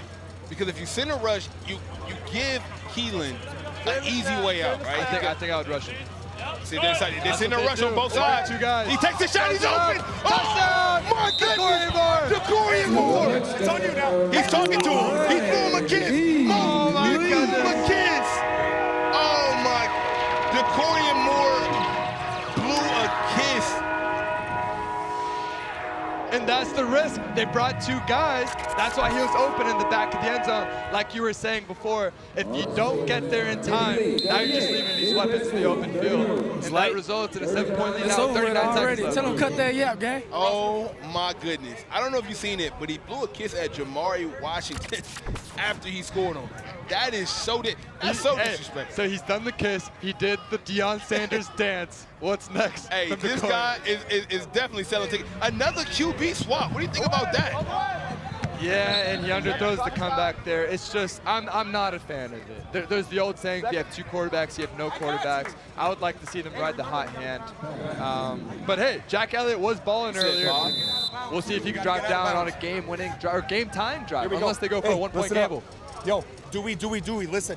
Hey, listen, 1s and 5s, you got stutter and go on the outside. Everything else is the same. So you heard the coach out there. You got stutter goes on the outside. They're going to fake like they're stopping, and then they're going to take a shot on the perimeter. Hey, Mo, check this out. Today alone. Stutter. Okay. Oh, checks it. Get out of bounds. Way to get out of here. Way to get out of here. Smart play. That was Ian Willis with the catch. Today alone. 36. DeCorian Moore has 5 touchdowns. Today alone. Is that good, Snipe? That's beyond good. That is. Hey man. Hey. In the words of Eddie Murphy. But I want you to call That boy about good. 7 yards. That boy You got the option, you got views. We're going to see how good Midwest Boom is right here. Hey, they got 27 seconds, Mo. 3rd and 6 right now. That's a lot of time. I mean, obviously it's 4 down territory, so you don't have to take any shots. Let's see what they decide to do. Every time we say they don't take a shot, they always take a shot. Let's see what they decide to do. And they take a shot. Oh, he's open. Oh, he got him. Oh, down in bounds. You got to have urgency. 20 seconds. 20 seconds left. Mo, they're right there at the finish line, man. They just got to lock in right now. This could go to overtime. Nobody's been able to get a stop yet. Oh, he got it. What a catch. They're on the 1. What a catch. 5 seconds There's left. 1 play left. They have to get set. Down to the end. Let's see if they're able to get it. Oh! He got it. He got the touchdown. 38 to 38. We're going to overtime. Well, they might go for 2, fellas. They might go 1-point gamble here. Oh, they could go 1-point gamble. How clutch is Jack Elliott coming in cold? Some beautiful completions. Great slant right there to tie the game. Coach, what you guys going for it here? No. They are not, guys. That's smart. That's smart. That is smart. The 1-point gamble snipe doesn't make a ton of sense from the 10-yard line. Hey, man. I agree because the 1-point gamble is kind of a bad play because you gotta get from the 20. You gotta get a touchdown from the 10. From the 10. That's a very low percentage You play. have to go for the 1-point gamble after every score. An interception ends the game, no matter what. It ends the game. We're gonna do home team gets to call the coin in the air. There's a coin. There's heads. So there we have it. Teams will alternate 3 plays from the 20-yard line. Each team must attempt 1-point gambles after each touchdown, and a pick resolves in an automatic. Coach, you guys are going defense first? We're going to always believe in our D. D up first, let's go! They gave up 38 points. I don't know. That's wild. 38 points on it. Hey, shout out to RJ's outfit too, man. Hey, man, listen, that is what you call Hulk Hogan-esque. I love it. Right there, Joe Dirt-esque. Hey, he brought the energy today, man. Hey, he always brings the energy. And one thing about Coach JR, Midwest Boom has always been a very well-coached team. They're known for being well coached, and they personify the Midwest gritty Big Ten football. They'll put up points, but they're also going to get stops on defense. They're going to show you all these different looks, and they're going to have to figure something out, man, because the Corians got 5 tubs, and I promise you, Snipe, they're going to go back to them. Hey, man, how lucky am I to be calling the best game of the day with my dog, Mo Hassan? The best game of the day. With my boy, Overtime Tom and Jolie. Hey, I'm just happy to have you guys, man. Hey guys, and DeCorian just told Keelan, don't force it. Smart. So we'll see what happens here. Now the stakes are high right now. Okay? Winner moves on, loser goes home. They might as well start the bus and go home. Don't even watch the rest of the tournament because you're done, bro. You're done. You're done, man. That's the beauty of Championship Sunday, single elimination. That's why, hey, as a football player, this is what you play for. Overtime, these moments right now. Absolutely. Absolutely. And whoever wins this game will play the winner between Raw Miami and Level 82. So we got another great game after this great game. Keelan Russell behind the snap. Let's see what he decides to do. Go to Booby. Oh! I feel like he could have grabbed that one. I think he knew he could have grabbed that one. It was a crazy catch, but I think he could have got it. We usually see him coming down with those. Keelan with a really great job identifying cover 0. That means there's no safety in the game. They play full man coverage all the way across. A very bold call, I might say. I would not have done it myself. In this case, it paid off. We're looking at a 3rd down situation. They got to put some numbers on the board. And remember, if they do score, they have to go for a 1-point gamble. They need to play some sort of zone coverage. I think they should maybe bring a guy or 2 disguise and rush Keelan, get him off schedule. What do you think? Hey, I'm thinking a rush from both sides. Don't rush one way. You rush one way, you give him an opportunity to scramble out the other way. Right. They decide to rush both ways. He throws it up. Oh, it's tipped. Wow. They tip it. You called it. If you're going to send a rush, you got to send it from both ways. It's the only way. DeCorian comes up a little gimpy here. Uh-oh. Oh, wow. What happened out there? I know he was at the X, and I think he just bumped knees. Wow. So now Midwest Boom gets an opportunity to score and punch their ticket to move on right now, Mo. Hey, should you be a defensive coordinator? Hey, you started up a great play. Hey, man, you know, Mo, hey, hanging around you, man, I've learned the game, and now I'm just happy to get it back to the people, okay? I'm just a man of the people. They decided to put Jonas Williams back in the game. Is back in. There you go. Easy completion. Yep, good completion against Look, we twinning right now, bro. We are. Hey. we twinning right now, Mo. I like it, bro. They're calling it the Mo and Snipe Show. That's what they're calling it. I ain't mad Yellow! Versace! Yellow! Versace. I heard yellow Versace. Hey, man. What do you think that means? I like some yellow Versace. You know, it don't even matter what color it is. I'm not mad at it. Hey, listen, if it's free, it's me. Jonas looking deep. He takes a shot. Oh! I mean, Mo, the DB dropped. He fell. He had a perfect opportunity to lock in, but he kind of overthrew him a little bit right there. That was the game. You have your nickel defender literally on the ground, and you throw it out of bounds. Man, out of bounds. Third down situation. If they don't score here, then Grand Elite will come back out on the field. Oh, here we go. The coach is checking the play. He sees something in the coverage that he likes. It's Okay. a audible. See what we do with the hot route. He takes a shot deep. Oh! Hit the back of the DB. I mean, we can't make this up right now, Mo. Granny Lee will come back out and try to get a W. Mo, I am Hey on guys, my they will toes actually right now. alternate here, and Boom will stay on offense starting over. Okay, so Boom retakes possession with a new quarterback again. Oh my. Jack Elliott. They just keep switching these guys. Hey, man, I guess, man, you got to find what works, right?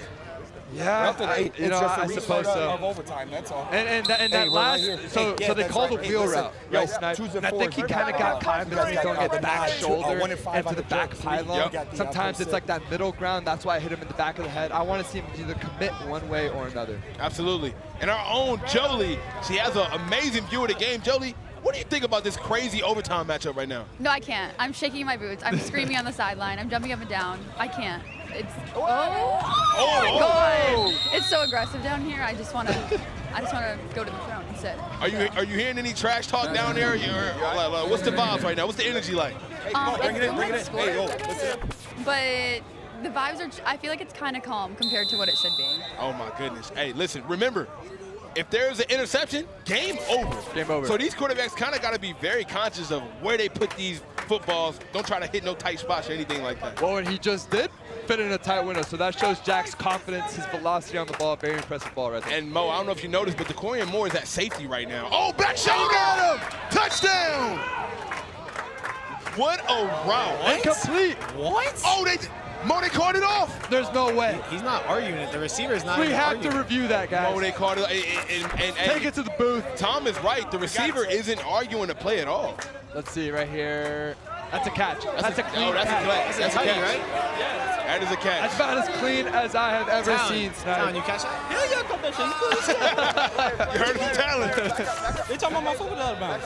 Can we review that? Somebody, please. His foot was out of bounds. They're trying to say on the field right now.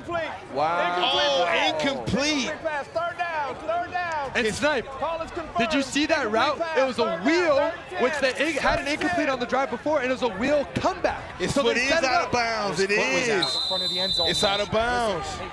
Wow. Wow. Yeah. Great job by the refs. It was a good call, man. We on these refs a lot about how how calls could have went, but we got to give the refs some credit. I didn't even see that, Mo. I did not catch that. Yeah, that's a great play by the ref. Now, third down situation. They got to punch it in. Let's see what they decide to do. Take a shot. Oh! Man. Oh, no. Need a trainer. We got some players down on the cross route. Man, I hope they're okay. They took a shot. It was kind of up for grabs right there, Mo. I hope both.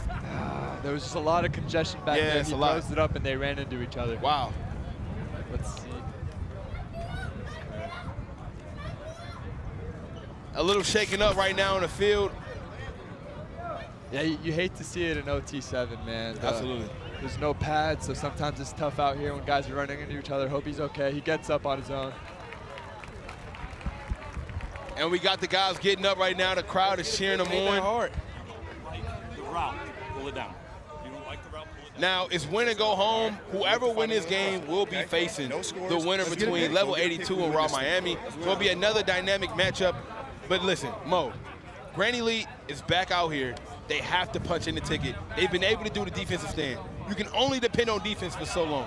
You have to score. You have to score here, but it's just so hard, and we saw it on this last play. It gets so congested. All these guys in the same area, there's no room, and we've got Grand Elite back with the ball. And guys, the Boom defensive coaching staff, they're saying if you don't like a route, just pull a guy down. Get a PI, live to fight another down. I like that. I like that. It's like, hey, no easy layups, right? It's the same meta. Now, also, another reason why this is big stakes, Mo. The winner of this game will face the winner between Level 82 and Raw, but that game's on NFL Network. So, big time game, big time moment on a big time platform. I'm excited to see what they do. Stop running there.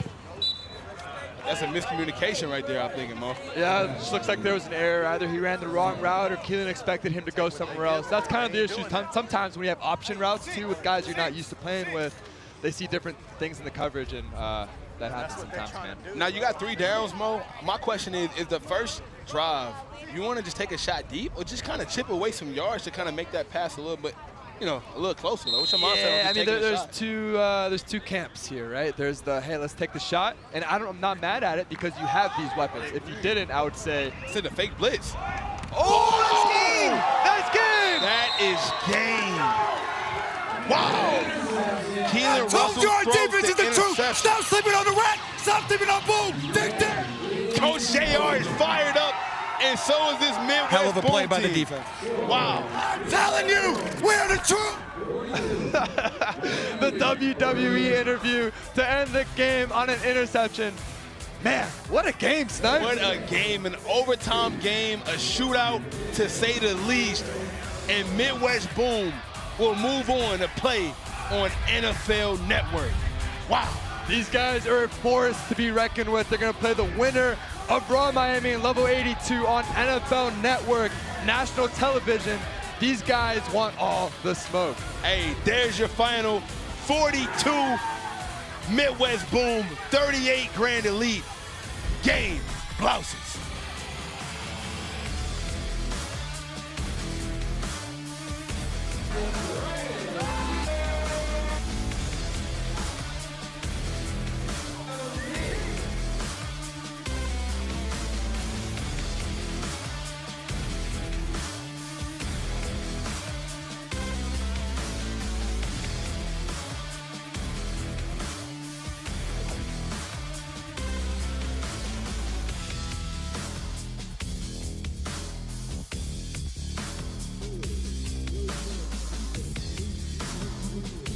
Okay, Kieran, that was the most intense game I think of my entire life. Most intense football game ever. I'm a little heartbroken right now. I'm wiping the tears out of my eyes, man. I mean, what a game, though. Unbelievable. Double overtime, ended up ending on an interception. Crazy, just an absolutely insane play. Crazy. The interception. What did you feel the moment you saw the interception? I mean, it just Keelan was kind of playing the game the whole time. It was just like he was getting really close to throwing these picks on a couple of plays that they ended up scoring on, and it seemed like the dam finally broke right there. Right. Ball outside, just great play by the DB. Diving down, grabbing it barely off the ground. I mean, what an interception. What a game for Midwest Boom, though. Every single time they fought, they scratched back, they clawed back. They had like 37 seconds to tie the game at the end of regulation, and they ended up going down the field and doing it. Then 2 clutch stops, and 1 was an interception, which ended up being the difference in the game for them. They were pretty hyped, too. We saw them go to the foam pit. I mean, I think they're still celebrating right now. Yep. And, I mean, like, what a game. I mean, like, Grand Elite came out here. DeCorian Moore had like 18 touchdowns. It was crazy. It was what a game. Midwest Boom on to the next round. That's OT7. More coming up.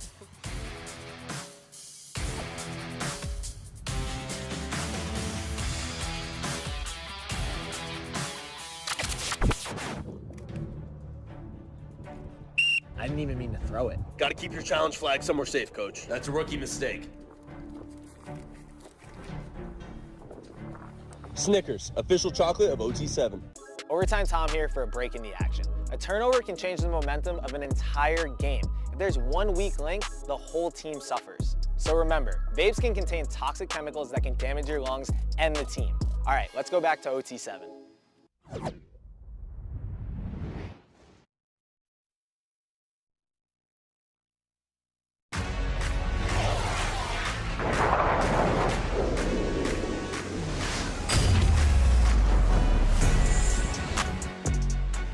We are live in Dallas, Texas for week 2 of OT7 football. We got some of the most talented football players in high school around the nation to compete to see who's gonna win this OT7 championship. We got an amazing game for you today, SFE in phase 1, and I cannot be more excited to bring it to you. It is your boy, Sniper Jones. Beside me is my guy, Alex Overtime Day. What's the word, bro? We're talking playoffs? Come on, man. Hey, we got more stars in the Hollywood Walk of Fame right now with this FSE team. But phase 1, hey, they surprising a lot of people, Dad. This phase 1 team from Vegas has looked very good this weekend, and they look great this morning. They picked up a win over Huncho Elite. They went 2-1 in pool play. Surprised people. They played great. They played solid. But you know what? They have a big task at hand with SFE today. SFE looked like one of the best teams on Saturday. They lost their final game against Raw Miami to lose the 1 seed, but Tramel Jones, Jamie French, Vernell Brown III are dangerous as ever. SFE is going to be a tough task for phase 1, but you know what? I think they are more than capable, Sniper Jones. More than capable is not the word. This entire roster is full of 4- and 5-star athletes, from 5-star receivers like Jamie Finch to 4-star quarterbacks like Tramel Jones. I can be here forever. Not to mention Jabari Brady, a 5-star receiver from Hollywood, Florida. This team is loaded, and I think phase 1 is just playing with house money at this point. SFE starting it off, though, Snipe. Tramel Jones taking a shot deep right off the bat. Oh, wasn't able to connect with the receiver. Hey, that's a questionable call, though. If you do that to my team, I'm ready to throw some hands. Right out the gate, I kind of love that, though. I want to take a shot deep, go for the big play. Everyone loosens up after that. That was intended for 5-star Jabari Brady. Keep your eye on number 18. But, Snipe, this is the Tramel Jones show. Florida State commit, 4-star from Jacksonville. I'm excited to watch him. Hey, so am I. Let's see what they decide to do. Wide open in the middle, and he gets some extra. Oh, my goodness. No way. Hey, bro. Hey, hold on. Vernell Brown III, the 4-star receiver, just got busy right there. Vernell Brown III has been unbelievable this whole weekend. Multiple games with multiple touchdowns. He is going to be a tough task for phase 1 to cover. I mean, look, you can't cover all these guys. You got to do the best you can. Vernell Brown III, he might be the toughest one to cover of them all. 4-star from Orlando. Hey, man, these teams are battling to stay. Whoever loses this game goes home. They're putting it all on the line today, man. That was intended for Jamie French. He is the favorite target of Tramel Jones in high school. They play in Florida together in Jacksonville. Good. Jamie French had 14 touchdowns last fall. Number third ranked wideout in class of 2025. Hasn't really been targeted as much this weekend. You can't count out number 2. He's a 5-star for a reason. Hey, man, look, they got so many 4-stars and 5-stars, bro. It's kind of insane. Everybody can't get the ball. It's only one football day. Everybody can't get it. Tell the Clippers that. I'm pretty sure the center is a 5-star, okay? Who's ever hiking is a 5-star right now. That's Caden Dixon Wyatt, the 4-star wideout from Santa Ana. Now, he plays high school ball with Marcus Harris, who you're also going to see. They're both 4-stars. They play for Mater Dei. Caden Dixon Wyatt, though, at 6'2", 180. They love targeting him here in the red zone. Hey, Caden Dixon had a crazy day yesterday. He was probably one of the most slept-on receivers here. Oh, my goodness. Way to go, grab it, touchdown. What a dive. Levitate, levitate, levitate. Jabari Brady, 5 stars, goes up the elevator, brings this one back down. Hey, man, he got more stars than somebody wanted on GTA right now, bro. Hey, listen, the touchdown, the extension, the stay in bounds. Hey, he's like a pro out there, Dave. The number 1 player in Florida in the class of 2026. Any position in the class of 2026, Jabari Brady is ranked number 1. But now it's time for phase 1 on offense. This is really going to be the difference if they can hang with the SFE offense. Absolutely. We got A.J. Stowers coming in at QB. He's supposed to be the second best QB in Nevada. I mean, he threw for 2,000 yards, which is the second most in Nevada, in the class of 2026. I'm excited to see what he's going to be able to do, man. So, hey, when they go home. Stowers looked pretty good yesterday. They didn't fully click, but they still played well. So I'm excited to see that. Okay, if that's how they were playing when they weren't fully clicking, you give them another day to get on the same page. What can they do today? There's really 3 guys that he was targeting a lot. Oliver, McNair, and Holper. Those are the main three guys that he's trying to target today. Absolutely. And now we got to toss it down to our own Overtime Tom, the third member of the broadcast. Tom, what you got for us? Hey, fellas, I am down here with the bracket. As you can see, all the teams competing for the OT7 Dallas Week 2 Championship. I'm looking down here. Phase 1, I don't know who did this. I believe it was them. They put Glaze 1 down here. Wow. So you got Glaze 1 versus SFE right now. They have changed their name, and that is amazing. And it looks like it's, if I look at this whole side over here, it looks like we're shaping up for an SFE versus Trillium Boys battle in the semifinals in a little bit. But a lot of good action here. We're still waiting for one big upset. Hasn't happened yet. Fellas, who you got winning this whole thing? Have you talked about it yet? We actually haven't talked about that, man. Dave, let me put you on the spot. Who's taking it all? If there was ever a weekend for the Trillium Boys to get it done, it would be now. They aren't the 1 seed, but their toughest task has been facing off against Raw Miami. If Trillium Boys were to get to the finals, they wouldn't have to face Raw Miami until then. Look, there's never a great time to play Raw Miami, but Trillium Boys seem to be clicking this weekend. I don't know. It would be electric. It would be electric. Who do you think? I'm going to be honest. I heard nobody taking Chili until I did. Okay? Hey, that's crazy. Hey, I ain't Ray J, but I definitely did it first. Okay? I'm the soldier boy of OT7. I did it first. Okay? I called Trilly, but I'm not going to lie. SFE just makes me reconsider every time I see them play. That might be the first Ray J reference we've had at OT7. Let's make it the last. Hey, man. Hey. Oh! Well, hey, it won't be the last, because if AJ Stowers had one wish, he wouldn't have threw that ball. You are a man possessed. I love it. Keep it coming. AJ Stowers, though, class of 2026, he threw for 2,000 yards last year in Nevada, but he got away with one big time right there. That was nearly intercepted by Vernell Brown III, who we saw have the big touchdown, not the big touchdown, excuse me, the big catch on that opening drive for SFE. As guys playing both ways, but AJ Stowers, as we mentioned, 371 yards, 8 passing touchdowns, and he got a rocket for an arm. That's a touchdown right there on the money for AJ Stowers. Domo, Dominic Oliver, 3-star wideout athlete. This guy could do it all, and he makes 7 points look easy. Hey, it did look easy. It looked so easy. Maybe our own producer KJ can do it. He can't catch a cold in Antarctica. Okay, that's how bad it is. But if he can do it, so can KJ. Oliver was a favorite target of Stowers yesterday. And you know what? Dominic Oliver at 6'2", 170, class of 2025 from Vegas. Keep your eye on him because they are feeding him all weekend. Now we see Tramel Jones come back out with this unstoppable offense. We really haven't seen nobody stop them the entire weekend, That's Jamie French. We talked about him earlier, 5-star and high school teammate of Tramel Jones.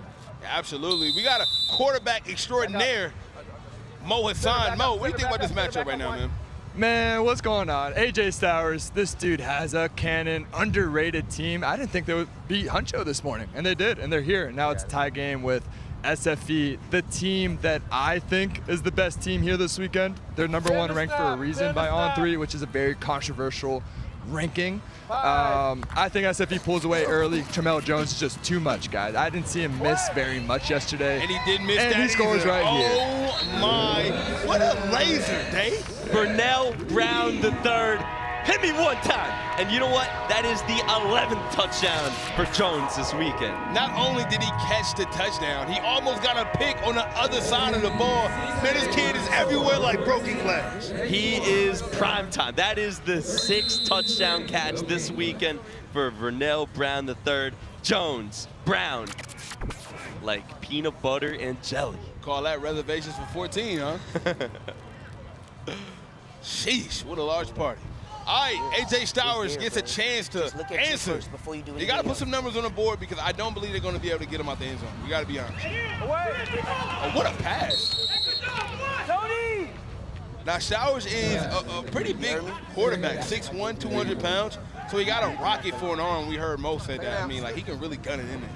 Something about a lefty quarterback. I don't know what it is. It's a little weird on the eyes, but now that we have Tua back in the league, we get used to it a little bit more. We didn't have a lot of lefties there for a while. We had Mike Vick.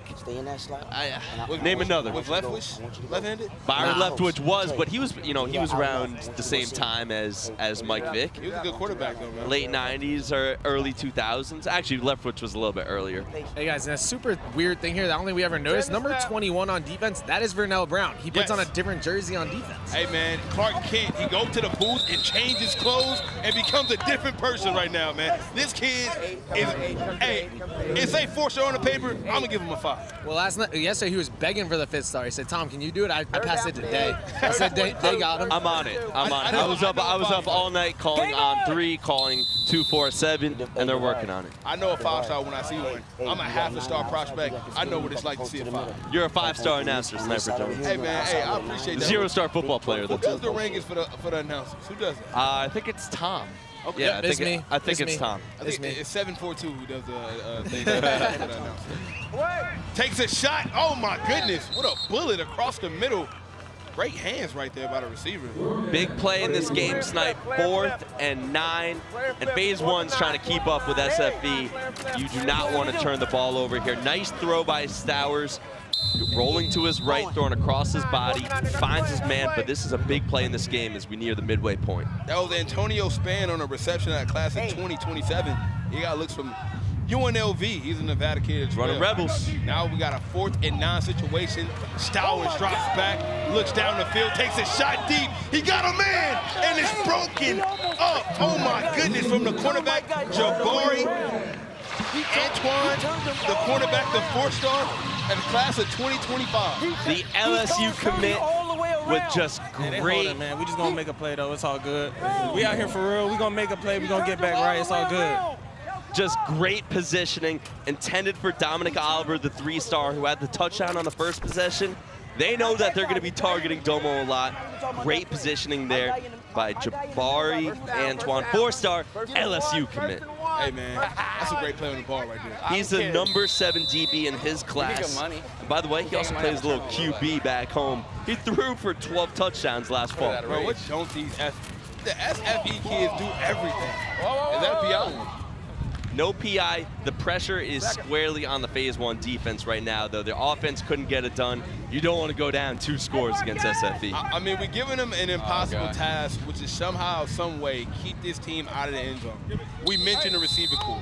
It's insane. Jamie French, 5-star receiver. Vernell Brown, 4-star receiver. Caden Dixon-White, 4-star receiver. Eric McFarland. I mean, you didn't even say Jabari Brady. Jabari Brady is another 5-star. Yo, bro. Marcus Harris, another 4-star. You're not going to keep him out the end zone. You have to score with him. Your best defense is offense with this team, Dave. Good luck. Just keep praying. Keep praying. Oh, right across the middle right there. Great hands.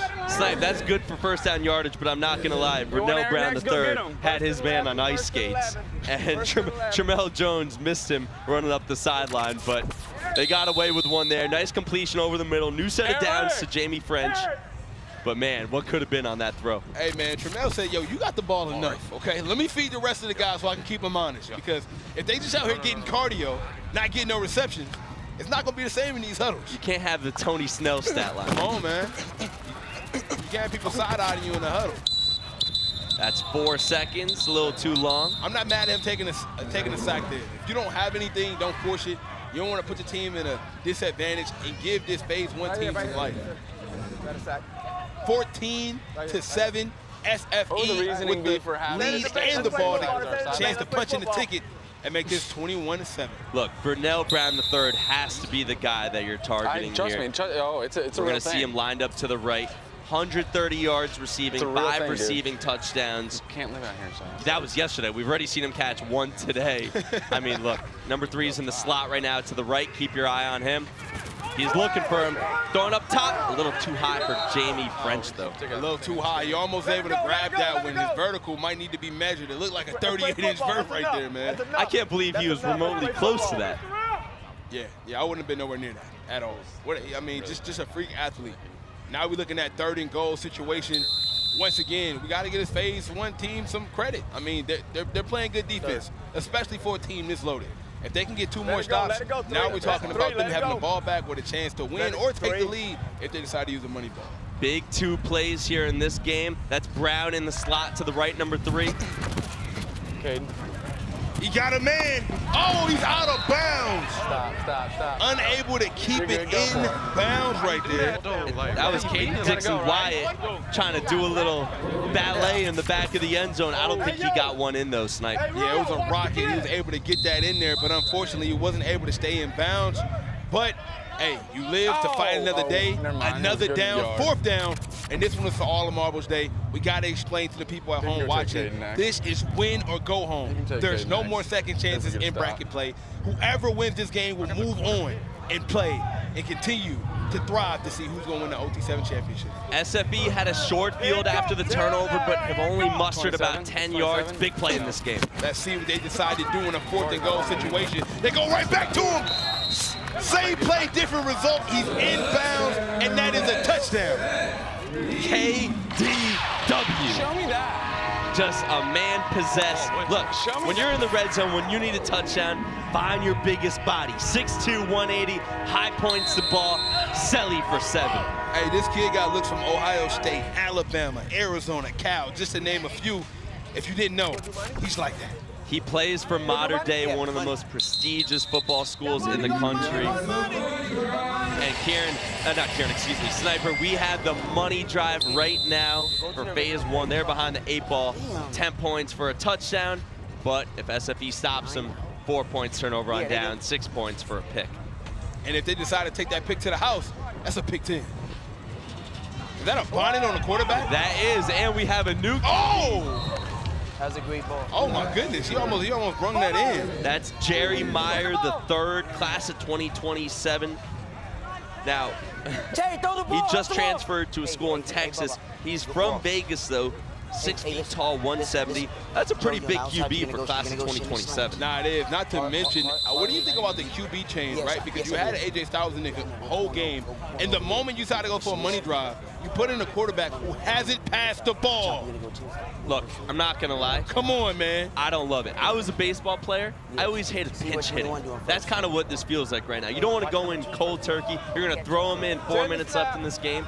Tough situation for the young QB. Tom has Caden Dixon-Wyatt with him on Vibe. Tom, what's going on? Hey, fellas, I am down here with Caden Dixon-Wyatt, the man who just scored the touchdown. Take me through that play.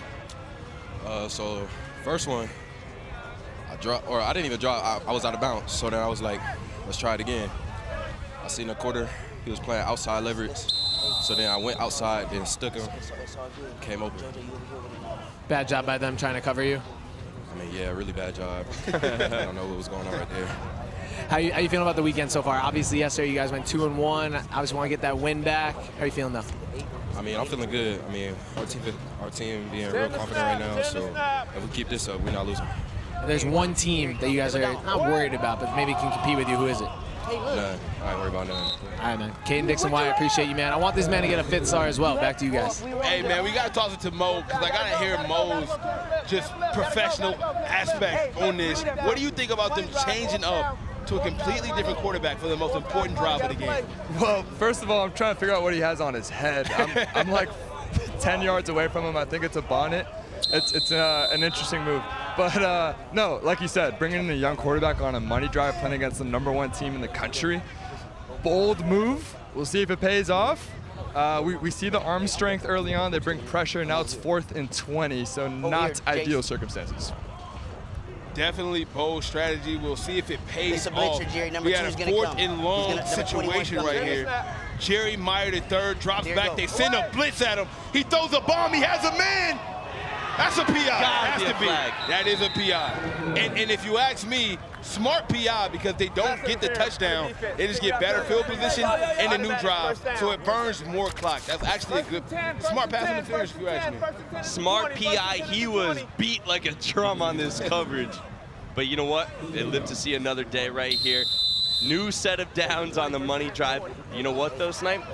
Clock's ticking. We got 2 minutes left. Even if they score, they will be down by 4 points. I mean, You need a touchdown pronto. Not to mention the guy that they targeted, 22, who was wide open on that reception day. Yo, he's been killing it all weekend. Scott Hoper, he's one of the best receivers here, class of 2025. So Hoper had 7 catches yesterday. 5 of them were in the end zone. I believe he has 11 already this weekend alone. Crazy. Oh, interception. That will be 6 points. And that's, guess who? Vernell Brown. BB3. Caught a touchdown, 2 picks. This man has accounted for 13 points in this game. He is a jack of all trades. Hey, man, listen, 2 touchdowns and a pick. I guess that's why they call him the third. That's 3 big plays right there. He is all over the place. What an athlete, Vernell Brown III. If you don't know, now you know. 4 stars. He can truly do it all from Orlando. He's only 5'11" in the class of 2025.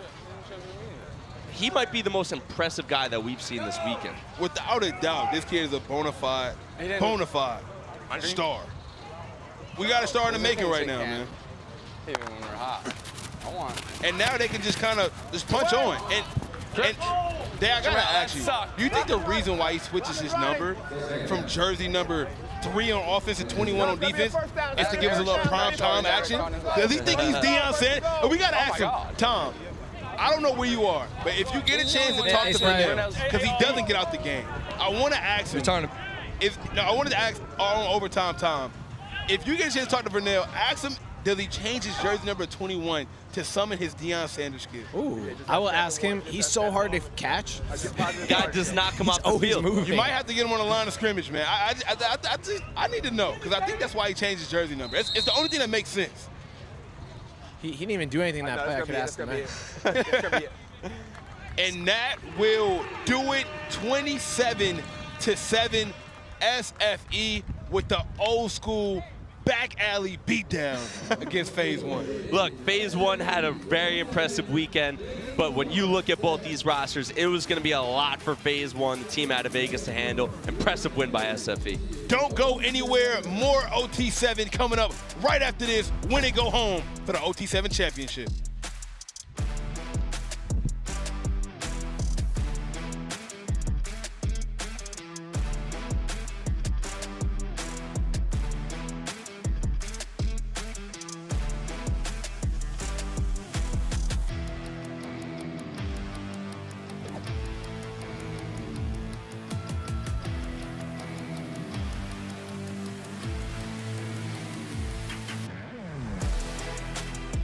Welcome back to OT7 Dallas.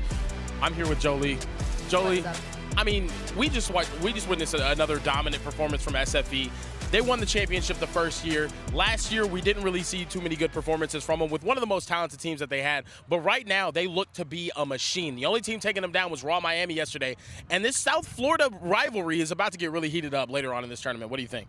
I mean, I watched the entire game. Another one they got away with for the win. I think that SFE looked really good. Faves was doing well, but then the quarterback switch and everything, I feel like SFE had in the bag. Yeah, I didn't really understand the quarterback switch too much. We're going to take a look at the bracket here, though. SFE obviously just getting past Phase 1. Phase 1, really solid performance out here. First OT7 tournament. I really like what they showed.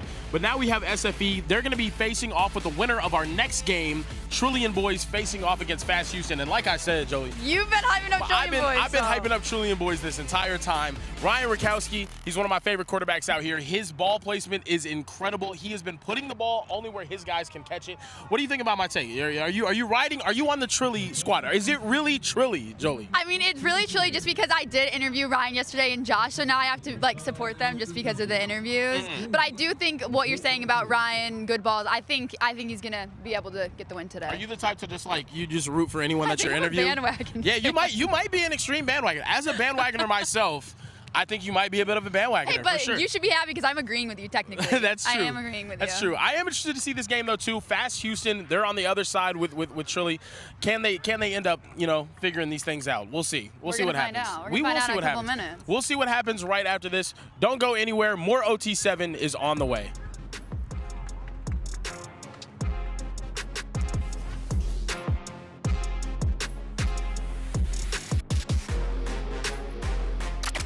All right, Joey, you're running a button hook, all right? Tommy, back quarter fade. Billy, you're going to pump fake and then hit. Coach, you don't remember my name, do you? I got 12 touchdowns this year. That's a rookie mistake. You're gonna hit Nick. Nick, that's who you're gonna hit. Snickers, official chocolate of OT7. Overtime Tom here for a break in the action. A turnover can change the momentum of an entire game. If there's one weak link, the whole team suffers. So remember, vapes can contain toxic chemicals that can damage your lungs and the team. All right, let's go back to OT7.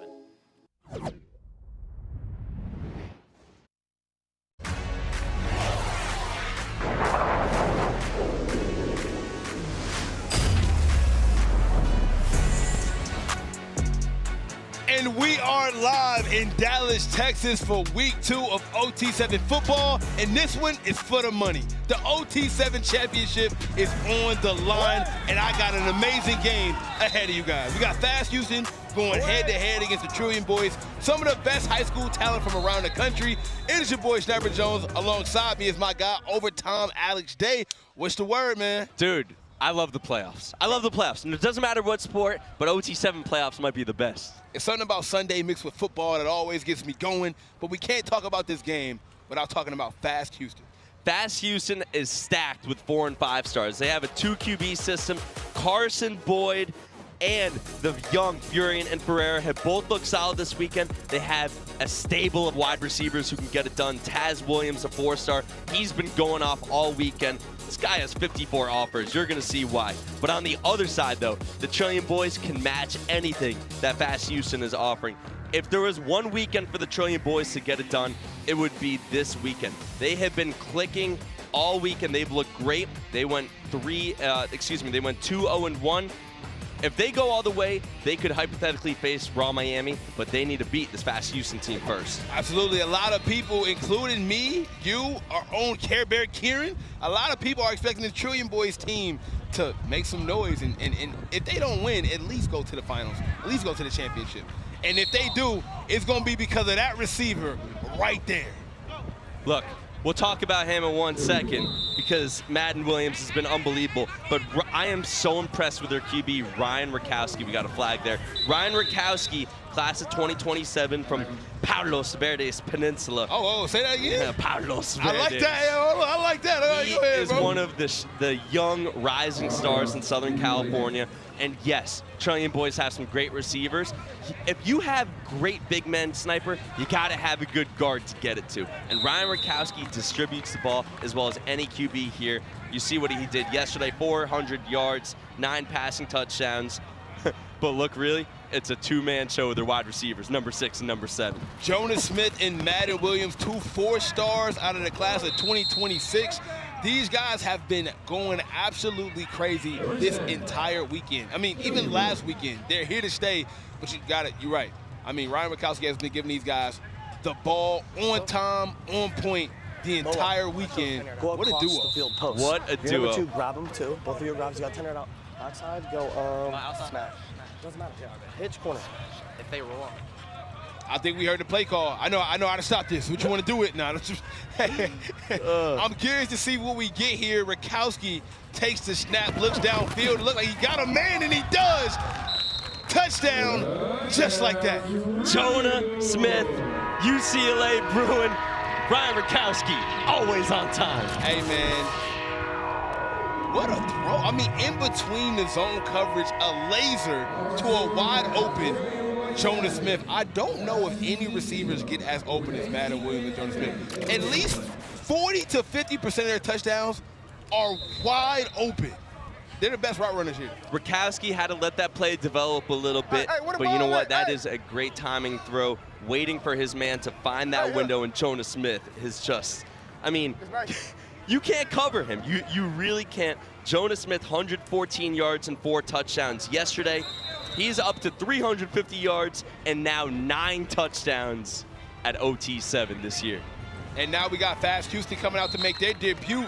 And they're starting off with Carson Boyd, the 3-star receiver, the Illinois commit out of St. Louis, Missouri. Let's see what he's able to do. He threw for 30 touchdowns last fall and led his high school to a state title.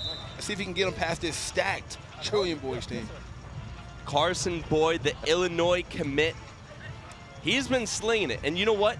We've seen flashes where he looks like one of the best QBs here, but then some other times where he hasn't been on the same page. And we got our own Overtime Tom over by the bracket. Tom, what's going on over there? Hey, fellas, I appreciate it. We have the OT7 Week 2 Sunday bracket play up right here. And what you're going to see is SFE. You guys just watch them. They advance to the semis. Trillium Boys right now trying to get to that next round, play against them. And we haven't had any big upsets yet. All the top seeds are still in play. Fast Houston can have a big upset, which would shake this bracket up, and I kind of want to see that if I'm being honest. But I agree with you guys. I think Trillium Boys is the team to beat. On the other side, you see Raw Miami at the top, #1. They're going to face Level 82 in a little bit. That should be a really, really strong quarterfinal matchup. But across the board here, we got a lot of top teams trying to get to the OT7 championship in June. Bingo, bingo, bingo, and maybe bingo, I'm childish bingo, here, bingo. Hey, but Glaze 1 will forever be the funniest bracket change of all time. That is absolutely hilarious, man. I want you to keep your eye on #1 and #6. They're both lined up in the slot. That's Taz Williams, Kobe Howard. They feed those two guys consistently. You see the 4-second clock going off. And Carson Boyd is getting that thing out in a hurry. I say that as he gets called for taking too long to throw the ball, but he's been getting it out in a hurry this entire game. Backfield got the same. Second and goal, 7-0. Now imagine if the 10 seed beats the 2nd seed. Talk about an upset right there. You know what though? Fast Houston, they had a tough schedule in pool play. They are the 10 seed, but this is a team with over 10 4 and 5 stars. Don't judge a book by its cover. You're absolutely right. Long ball right there, a little bit overthrown. Hey, Mo, what do you think about that pass, and what do you think so far about Carson Boyd's debut in such a pressurized game? Yeah, I mean, he's going against an elite Trillium Boys defense, so it's hard. And, you know, he just overshot his defender. But he'd been playing well all of yesterday in pool play, some solid play earlier as well. I'm interested in their backup. He's this prodigy guy out of modern-day high school. If you follow high school football, you know the high school, the producer of guys like Matt Lionart and Bryce Young. And he's only a freshman. So it's Furion and Ferreira. We'll look for him later in this game too. Absolutely. I'm definitely looking forward to see what he got. Carson Boyd drops back, looks down the field, try to hit Taz, but he wasn't open, and they get him with another. Man, he's holding that thing a little too long now, dude. Look, when you're talking about 7-on-7 football, and I think football in general, I like to call it the Key and P rule. No 3 pumps. If you pump 3 times, that's too long.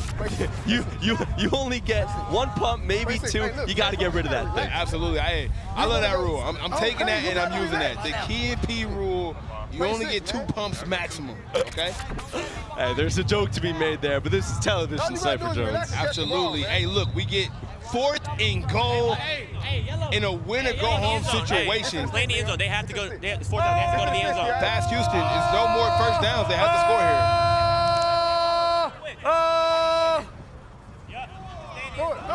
Takes a shot deep and no good there. No good on the drive. Trillium Boys get a chance to up their lead. Fast Houston felt like never got in rhythm that whole drive. Even though they got the ball to midfield, never really got in rhythm. I mean, a lot of pumping there by Carson Boyd, going through his progressions. To be fair, these SFE DBs, looking at some guys like Dejon Petaway, the 4-star A&M commit. A couple other 4-stars in their secondary make it tough. That could have been a PI. Late. I guess they didn't call it, but you're absolutely right, man. We got Jonte Gilbert, 4-star QB, cornerback out of Atlanta, Georgia. They're stacked with nothing but Chad Smith, another 4-star cornerback that's got looks from Arkansas, Colorado State, out of Knoxville, Tennessee. Never mind. Trillium Boys team is stacked on both sides of the ball. I'm not surprised they weren't able to find nobody open. Come here. Oh, you know what you got? Hey, backside, go corner from the slot. Go outside, but cut your split down, have a shallow. So you have something. We haven't said #7 Madden Williams' name yet. Read it out. We have a lot of progressions, full field read. He had 236 yards, 5 touchdowns yesterday. He's up to 13 touchdowns at OT7 this season, which leads all receivers at OT7. Hey, man, this kid is an absolute baller. When the lights is bright, he plays his best. Some of the best hands and some of the best route running I've seen up close. Intended for him right there. Why wouldn't you try to feed him? No one has shown that they can stop him. He's from Bellflower, California. A lot of these Trillium Boys are from Southern Cal. Go route. Let's see what they decide to do here on a 3rd and 20 situation. I mean, even though this fast Houston team is Tennessee, you mentioned it, they got a stacked roster with a lot of 4 and 5 stars. You don't want to allow them to hang around. You need to put them out now. Snipe, I think the scoreboard is actually wrong there. It was 3rd and 8. That brings up a big 4th and 1. They misled us a little bit there. All good. 4th and 1. One thing I don't want to see fast Houston do is decide to try to send a rush on a 4th and 1, because you're giving somebody that's very. Moa. When you sit in the rush. rush, You got that more. Madden, you're fast. You got to pick. Slant hard. Go outside, run a slant. Go outside, run a slant. when you sit in rush on these opportunities, you're giving the QB an out to run and take easy yardage. I want to see him make him be a passer, make the DBs work, and see if he can get it over the top. Easy first down there. Easy first down. That's the first time we say his name. Madden Williams, first catch of the game. Now looking for his 6th touchdown of the weekend. I mean, that right there is a small sample size of what he can do. He is truly an elite talent in this country. 4-star receiver out of class of 2026 with looks from Arizona, Auburn, Cal, out of California at 6'2", 185. 7-0, Rakowski takes the snap, looks downfield.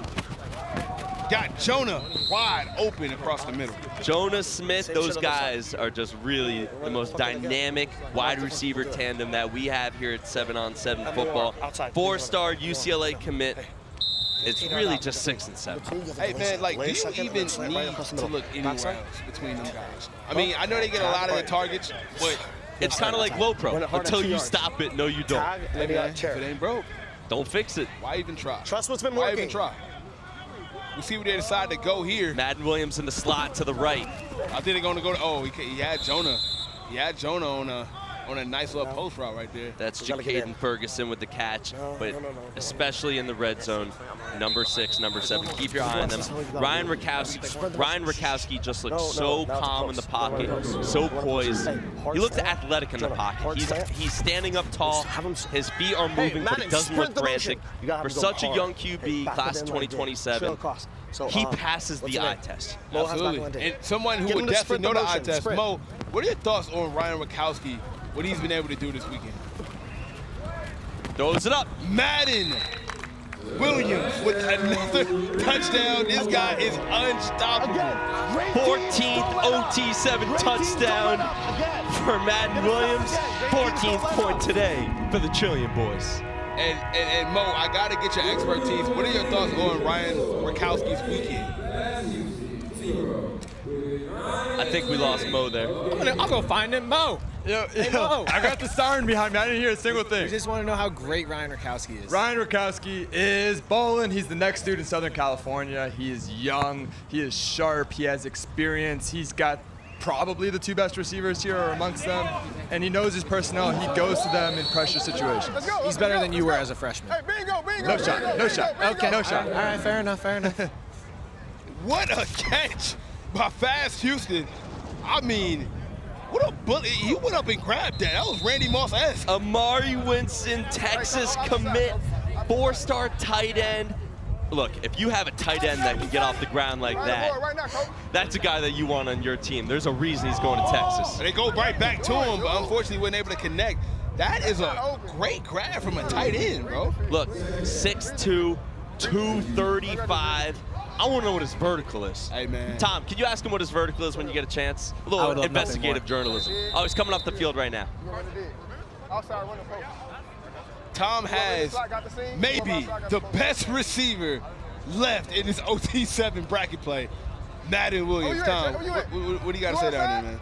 Hey, fellas, I'm here with Madden Williams doing his thing again. Can you take me through that touchdown? Right there, we just had a great play call. It's called SSO. We ran a little flat route. The corner jumped hard, so Ryan just told me to go up, so I ran up the field and it was wide open. Is that kind of you guys' go-to play? I heard you guys calling on a couple 4th downs as well. Yeah, it's one of our best plays. You know, it's a very good play that we can run short distance, and it's something that gets a lot of motion, so the defense doesn't know what to do. And obviously, you got a lot of great players, but you and Jonah Smith as the 2-headed monsters really set things apart here for the Trillion boys. Talk to me about your guys' chemistry and how you guys kind of feed off each other. I've been playing with Jonah since I was 7 years old, so it's just been a great journey to go through playing with him, and being able to play with him now in 7-on. We just feed off each other well. We know a lot of each other's routes, favorite moves to run, so we know how to work with that and how to get each other open off that. You're making Coach Stupin look very good. Yeah, Coach Stupin, he's a very good coach. He can just get a little angry sometimes. I love it. Madden Williams doing this thing. Appreciate you, man. Back to you guys in the booth. Carson Boyd with the incomplete pass. He actually had Kobe Howard wide open. He was kind of upset he didn't get that one, Dave.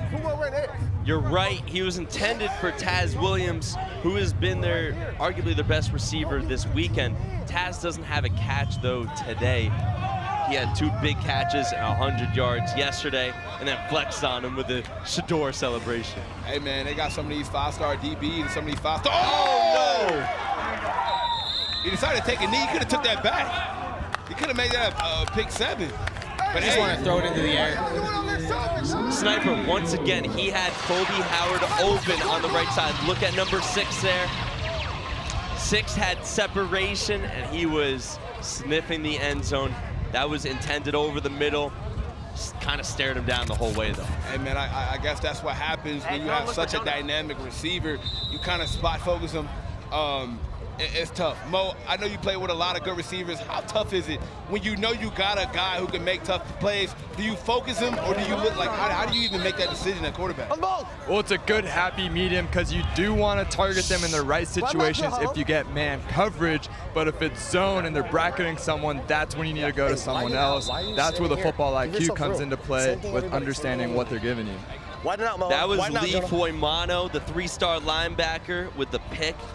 6 foot 215, goes to San Clemente High School. Hey, if anyone's ever been to San Clemente, that's a fun place. That's a nice place? Oh, I like San Clemente. What do you like about San Clemente? I've had some nights in San Clemente. Okay. I've had some nights in San Clemente. Okay. You haven't? Late nights, early flights, huh? Hey. I'm not mad at you. I'm not mad at you, Dave.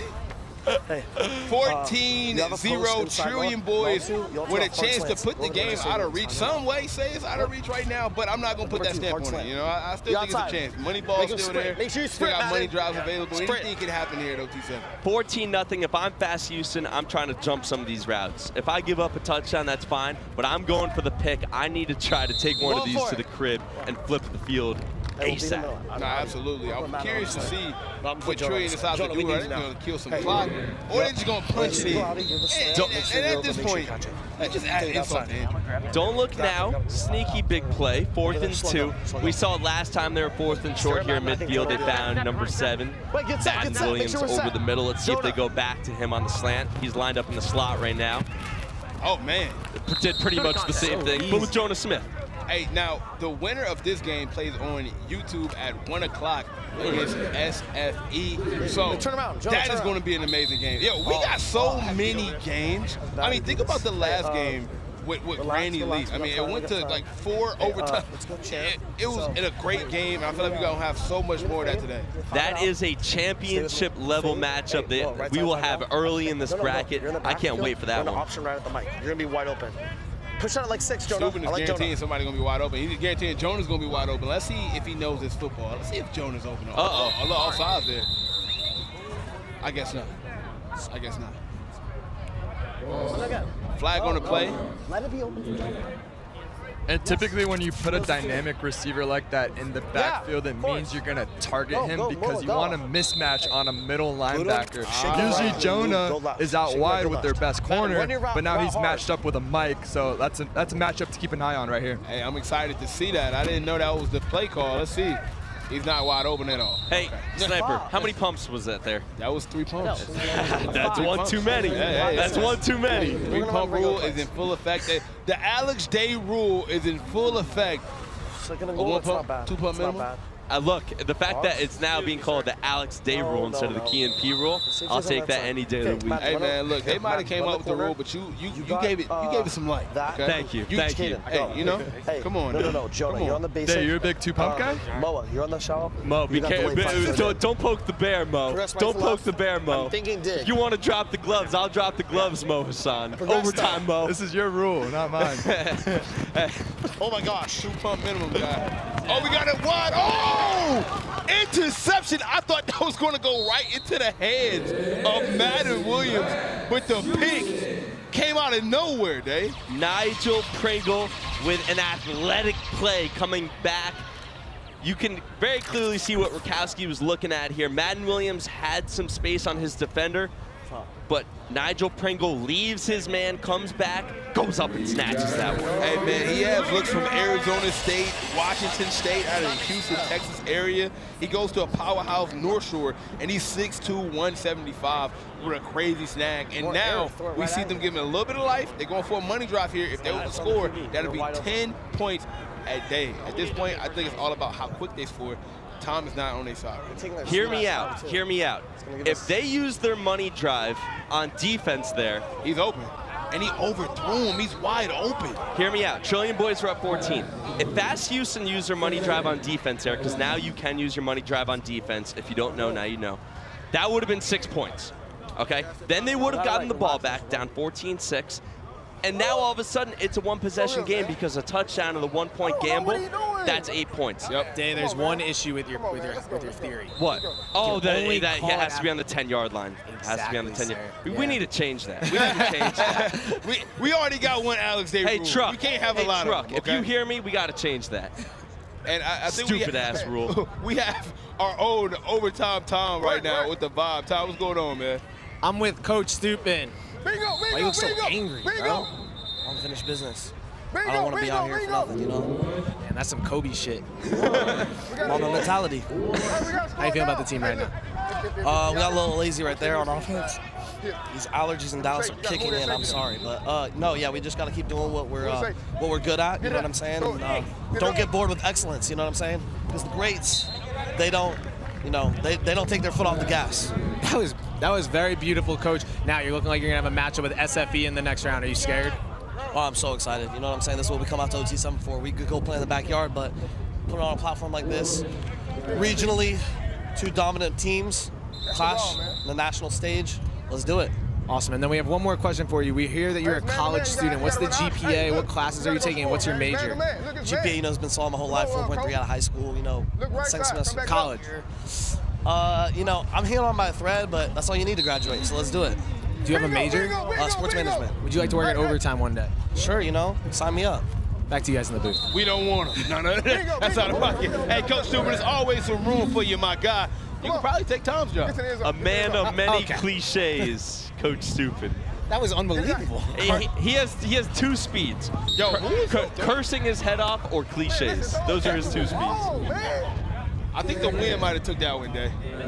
And as we mentioned, Tom is not on their side. With 28 seconds left, even if they were to score, this game might be a little too far out. I can't even tell you what to do. Big game coming up next. Raw Miami, level 82. That's a big rematch from last year. Who got one in that one? I'm putting you on blast. I did that. It's tough to not say Raw Miami, but I also have to admit, I would love to see Coach Torrey Smith's squad pull the upset. They have what it takes, but they will definitely be the underdogs. You're not going to want to miss out. Bean Howard. My goodness. He was open the first two drives, and that was an angry catch right there. He said, yo, you see me now? Do you see me now? Too little, too late.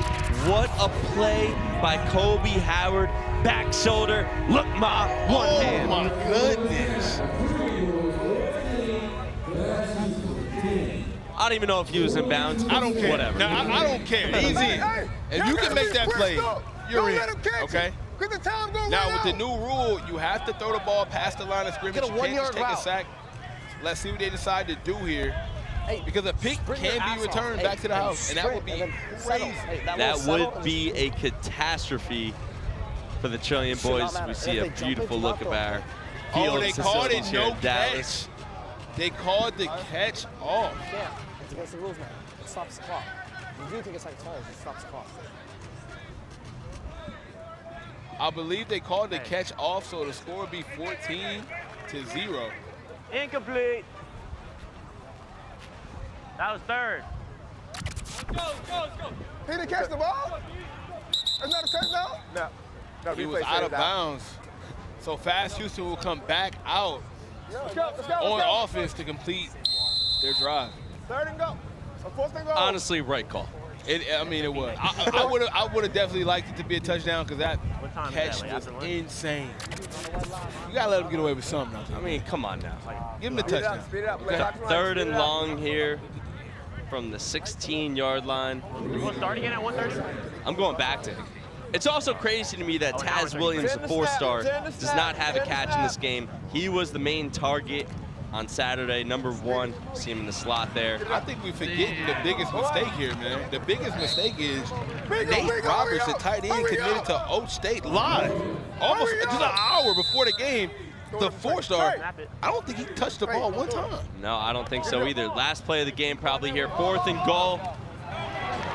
And you're done, just like that. Goose egg by the SFE defense. Just a great performance. Marcellus Ryan, the 3-star. Jaden Crowder, the 3-star. Lee Foymato had the big pick. Drayden Trudeau. Excuse me, sorry, not Jaden Trudeau. Dejan Petaway, just an amazing defensive performance by SFE. And just like that, Trillion Boys will move on to the next round. He's 14, Fast Houston 0. Don't go anywhere. We got an amazing matchup coming for you guys right after this.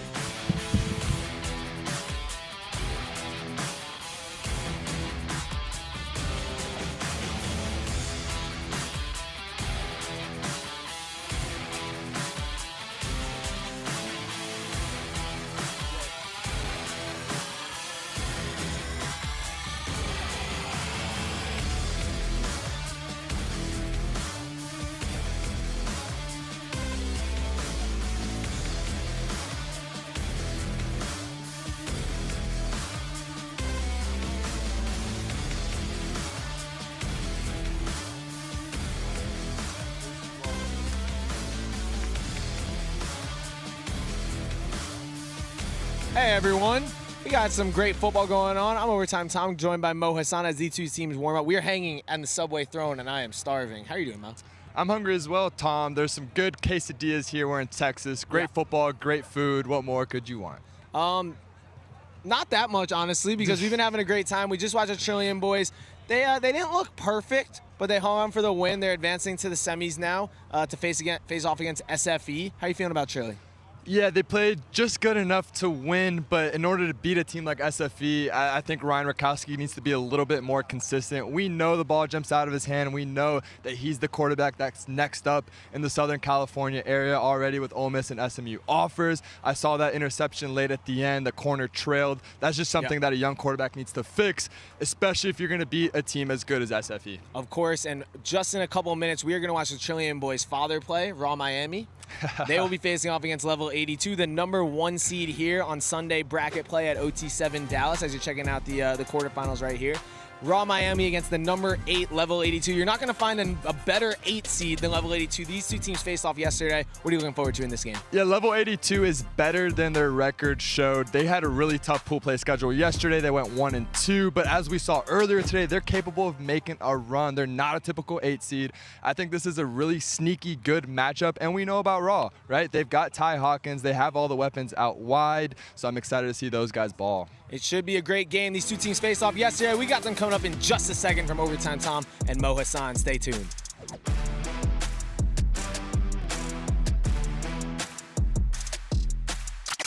After review, the ruling on the field stands. Clean catch. First down. Yeah, I don't know about that one. Follow me on IG, so clean catch. Gotta remember to turn your mic off. That's a rookie mistake. Snickers, official chocolate of OT7. Overtime Tom here for a break in the action. A turnover can change the momentum of an entire game. If there's one weak link, the whole team suffers. So remember, vapes can contain toxic chemicals that can damage your lungs and the team. All right, let's go back to OT7.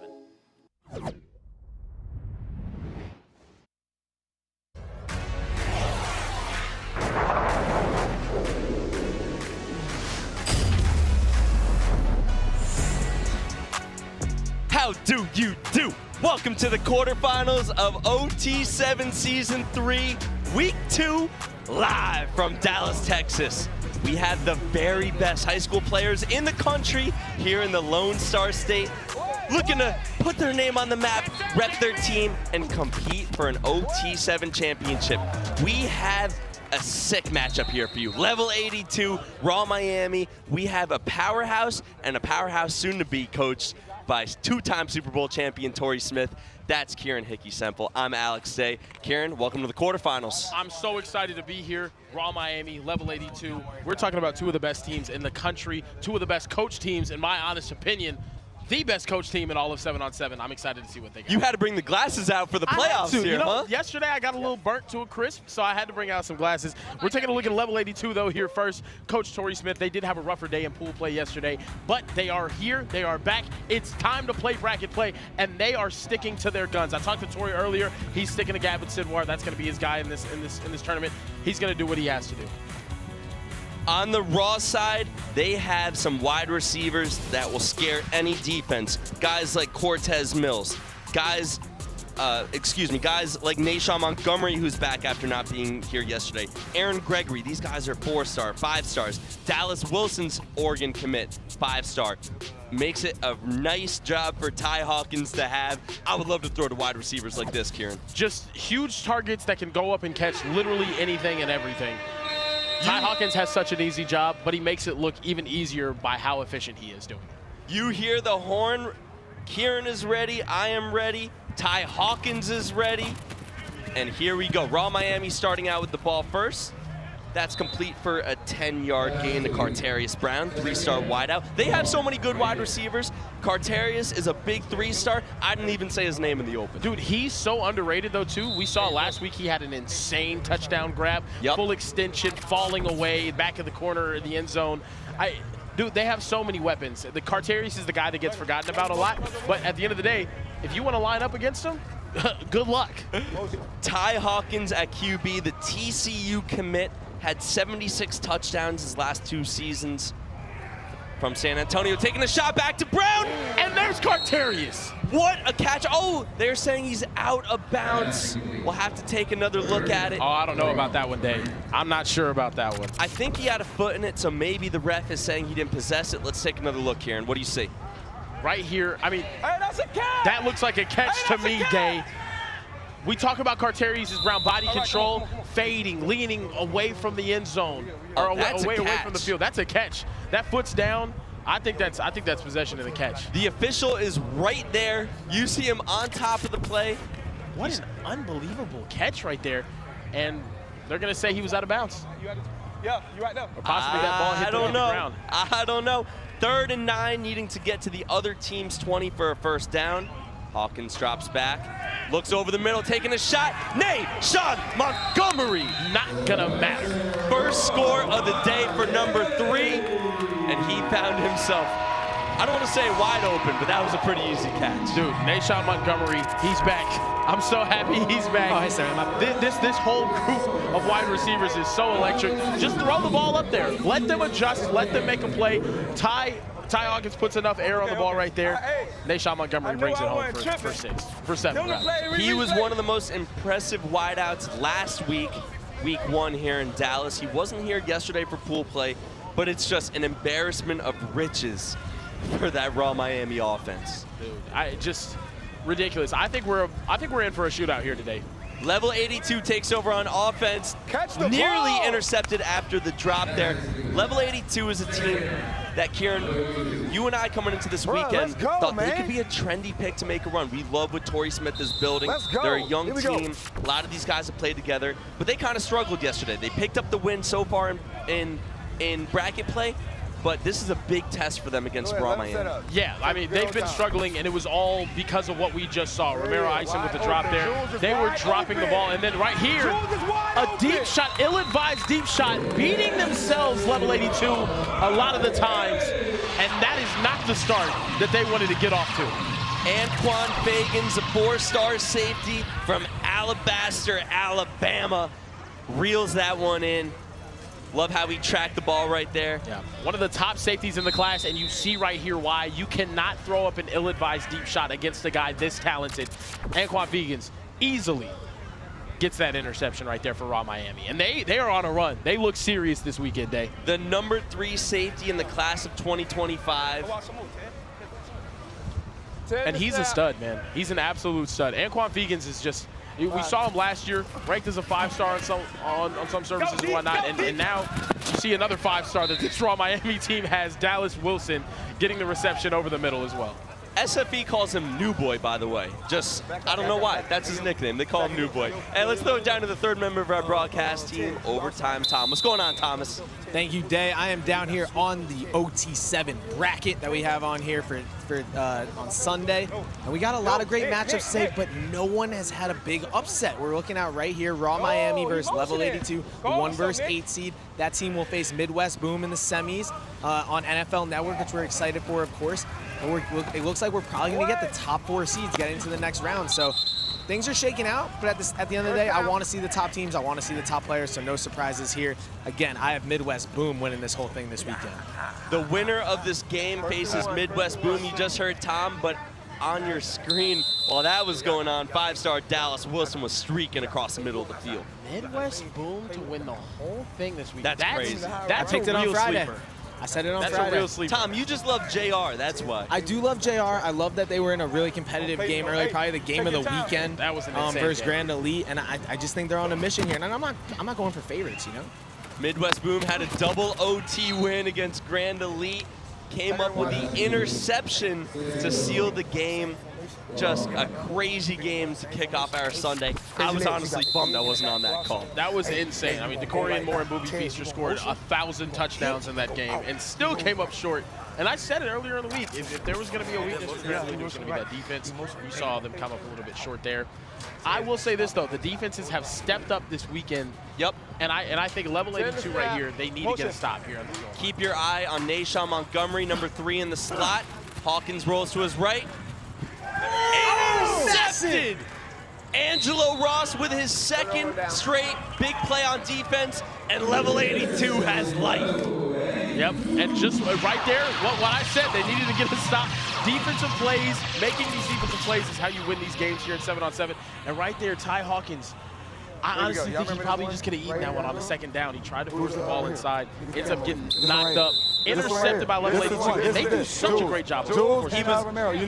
He was looking for Nashawn Montgomery at first, went to his secondary option there, and may have forced it into tight coverage. So close, man, so close. Ty Hawkins, but with some really good wide receivers out here, you just got to give them a chance to make a play right there. Oh! Gavin Sidwar over the middle, and with daylight, level 82 takes it inside the 10-yard line. Dude, Romero can slide. You saw it right there. Nice concentration to hold onto the ball after a DB's running across your face. He gets it, slides upfield, picks up a big gain for level 82. Mo Hassan loves that kid. 4-star Brandon Finney with the catch. Mo, what'd you see from Sidwar there?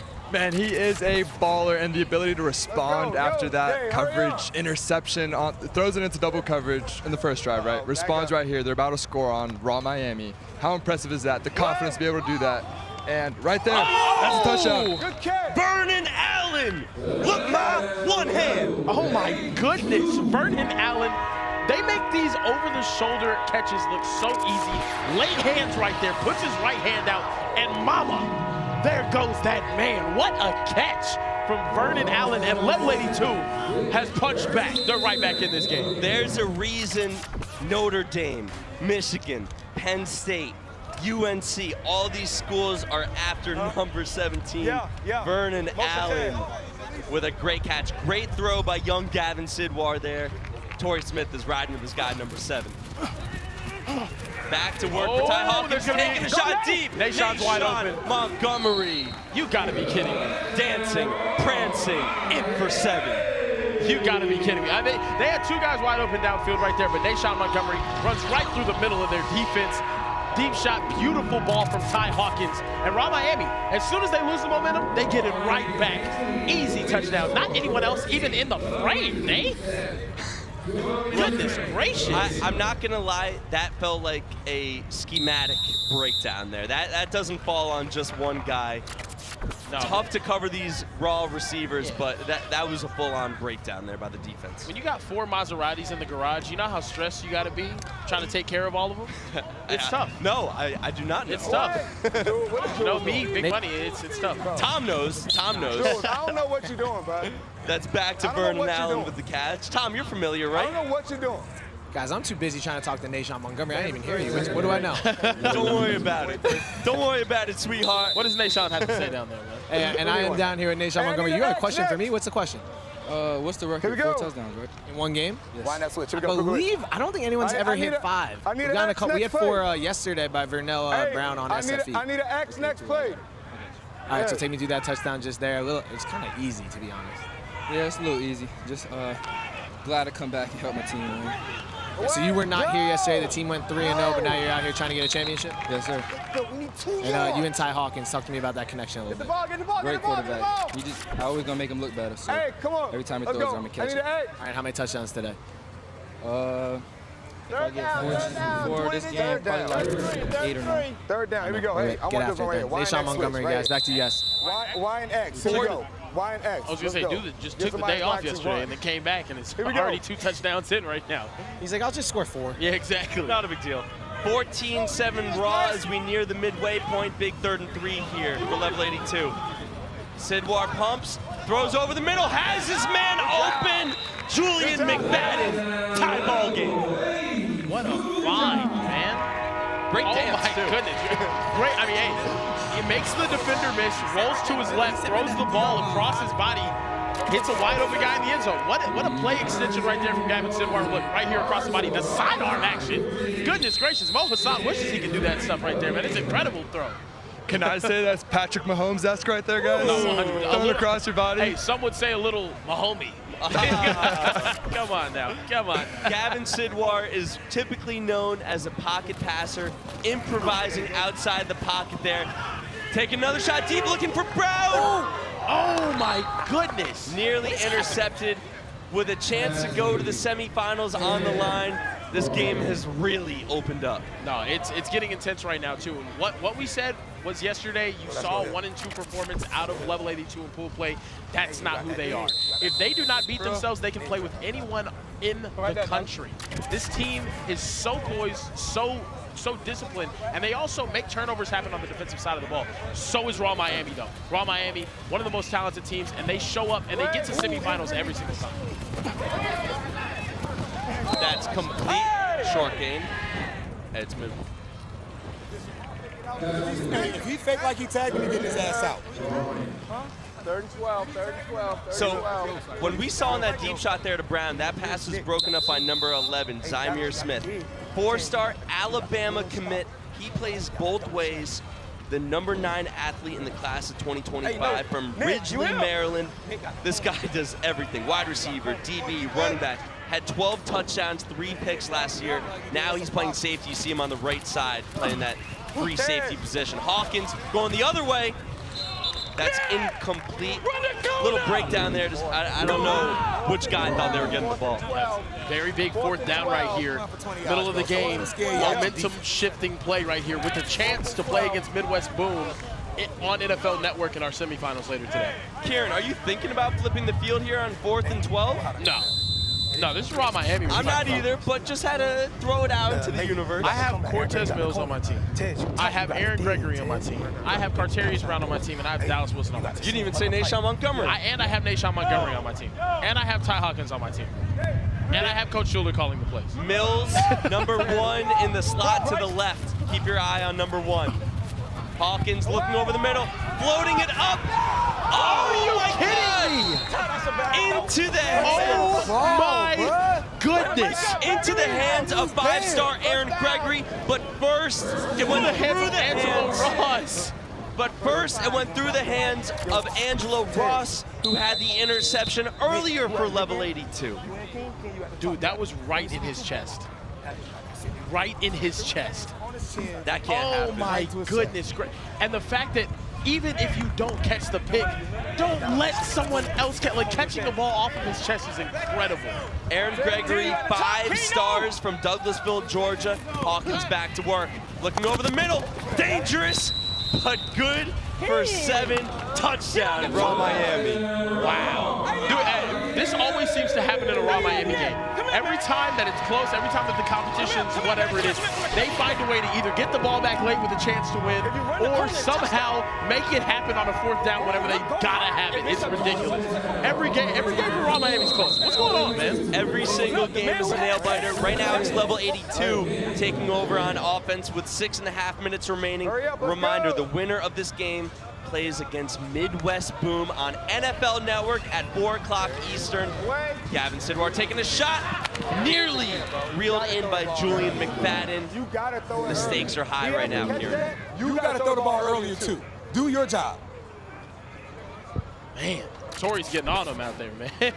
Things getting intense down there, Tom? Yeah, we are making this way too hard. Way too hard. Right here. Here we go. Let's go. Right here. Let's go. Right here. Right here. Guys, Coach Torrey Smith is the most terrifying human of all time. You know, when we talk to him during the week, it feels like he talks about Gavin Sidwar like he's his son. He takes so much pride in his development, but we also see Coach Smith, he definitely gets on his young QB when he feels like he should have done something different or better. 100%. I mean, he's all about hard coaching, and I think all of the kids really respond to it as well. Level 82 is a program that these guys kind of stick together. They're all from the same area. They don't have all the 4- and 5-star talent that the other teams like Miami or SFE has, but guess what they do? They play together, and they drop you off. Sidwar in the class of 2026 barely had any offers this time last year with level 82. He now has multiple offers from schools like Virginia Tech, Syracuse, Pitt. Throwing a deep here. Broken up. What a play on defense. Dude, Anquan Fegans is unbelievable. The amount of space that this kid can cover, the amount of I don't know, discipline he has with his eyes to go over here and make a play. This is a touchdown. If he doesn't run across the field and get that fingertip right there, and then you have 7 Jalen Waters all over him as well. Just phenomenal DB play from South Florida kids again. Number 7, Jalen Waters, 4-star DB from Sefner, Florida. They had high praise about number 7, excuse me, thinks he'll be one of the best DBs in his class. 4th and 10 here, floating it up, lot of contact, incomplete, and Raw Miami will take over. Big play by that Raw Miami defense. And I'm okay with the contact right there. It looked like a lot of hand fighting. Phenomenal DB play here late for Raw Miami to get the job done. That's just good old football right there, man. I like that. I like that a lot. First and goal to 20. First and goal to 20. Intended for Julian McFadden. We've said his name a lot today. So Marty Wallace coverage right there, just sticky, right in his hip pocket. 4-star safety from Miami, number 18 safety. Ranked safety in his class. Yeah. Hey, should be like we switching. If you know about high school football, you know about Miami Central. The big thing about going for it on that 4th down instead of flipping the field though right here is they get a 20-yard advantage. Now it's 1st and goal from the 20. Motion, Ted. 3. Hawkins back to work, has Mills in motion, looking towards the right. And that's complete.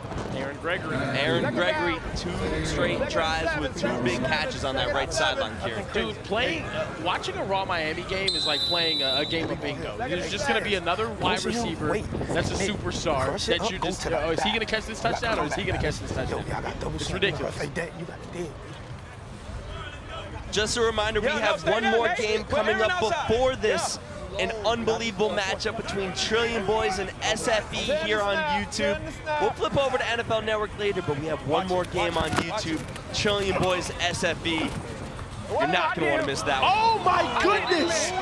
Oh my goodness. Camden Tiller nearly had the big play that level 82 is so desperate for, and that would have given him a chance to take over and tie the ball game up. Level 82 sideline is in disbelief. It's so weird because I feel like last weekend, Ty Hawkins was so sure in the red zone, and this week we've seen him a little shaky. Throwing that interception last time out, having the deflection happen last time as well. It's just, this ball can't be thrown right there. It's so close, man. Nashawn Montgomery with 2 touchdowns today. He's lined up on the outside right now. Keep your eye on number 3 on the far right. Rolling that way. Looking for him. No, Aaron Gregory this time.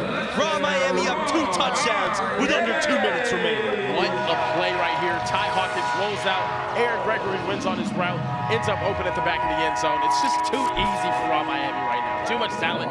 Too much poise for Ty Hawkins. Really tough assignment for those DBs to cover a 4-star and a 5-star out on an island in tight space. On the money throw there from Ty Hawkins. And Karen, we have a money drive from level 82. We do. I really like the play call there from Schuler on that last one. Somebody got to make the level play. 82, they have to go with this money drive right here. They're going to have to score, and not only do they need to score, they need to score right now. time is not on their side as we approach 1 minute left. Sidwar not on the same page as his wide out. Here we go. Come here. F, come here. There's nobody there. There's literally We have nobody Tom there. standing by with Aaron Gregory, who just had the touchdown there. Here we go. Hey, fellas, I'm down here with Aaron Gregory. We just got a nice little touchdown there. You a little out of breath. How are we feeling? Good, good. You back here, out here and get another one. Take me through the TD a little bit. What happened? What was the play? Ty delivered it to you? Set up, Ty delivered. Set him up on a 1-2 with the corner. He bit, got him over top. And now you guys are trying to get to the semifinals where you'll play Midwest Boom on NFL Network. Are we excited to get back out there? Of course, I'm really excited to get back on NFL Network. Last time, I was mic'd up. I didn't really do too much. Hurry up. We're going to do a lot today. Hopefully we can see you there. Aaron Gregory, Real Miami, great playing out there. Back to you guys. Thank you, Tom. Just a reminder, coming up next here on YouTube, semifinals. Oh, nearly intercepted there, out of bounds. Semifinals matchup, SFE and Trillion Boys. It would be diabolical for you not to tune into that one. You have to tune into that one right there, man. Trillion Boys. I'm so excited to see what they can bring to the table, man. I mean, it feels like Trillion Boys are kind of a team of destiny this weekend. Right here. Let's go. I don't know. I don't know. They might. Raw versus Boom is going to be a crazy matchup, though, too. But like I said, I want Trillion Raw in this championship game. You're going to see some interesting things happen. 4th and 4. Throws up. That's reeled in there by Brandon Finney, the 4-star who had the touchdown earlier. But Kieran, clock ticks down. 20 seconds left, down 14. Yes, a touchdown will be 10 points, but I don't know. Here we go. Yeah, no, it's just not enough time. Actually, I do. I know. I think we all know. Yeah, it's not enough time. Raw Miami back to another semifinal. We have never seen them not make a semifinal at an OT7. I've been super impressed with Level 82's growth and development. We'll see them We'll see them later on again here at OT7. Coach Torrey Smith has done an unbelievable job with these guys, but it looks like this will not be their weekend for the reigning OT7 North divisional winners. Yeah, and I think we're still going to see a lot of good plays from Level 82. I don't think they really showed their best this weekend, and whenever you're not out here catching passes, doing what it is that you need to be doing, you're going to lose, especially to an extremely talented super team like Raw Miami, who is also playing some of the best ball I've seen Raw Miami play. I think they have a chip on their shoulder. They're trying to get that title eventually. You'd be hard-pressed to find a team better. They have stars on offense and defense. Gavin Sidward going to try to make this a 4-point game. Throws it up a little too high out of bounds, and we will have a 4th and goal with 4 seconds left. Presumably the last play of the game. So here's the schedule for the rest of the afternoon, because I know if you're watching right now, you're going to be tapped in with us. Coming up next, Trillion Boys SFE on YouTube. You're not going to want to miss that one. Then we have a little bit of a break, and then 4 o'clock Eastern on NFL Network. Midwest Boom versus Raw Miami in the semifinals. The winner of that will face our Trillion Boys SFE winner, and that will be at 5 o'clock Eastern. We have a flag on the play. We'll redo that here on 4th and goal. Untime down. Legal rush right there. You're going to have an untimed down. I'm looking for a highlight right here, man. Give me something. Who you throwing to right here? Do something crazy. I say we put Sidwar I say we put the center out there on the edge. Put Sidwar at center. Have Romero ice and throw a fade ball to the center. I kind of want to see Zymir Smith, number 11, the Alabama commit. He's in trips at the top. Throwing it up. And knocked down, and that's all she wrote. Raw Miami punches their ticket to the semifinals for a date with Midwest Boom on NFL Network. But first, we have Trillion Boys and SFE coming up next. You are not gonna wanna miss that one. Don't go anywhere. OT7 semifinals from Dallas, Texas, coming up next.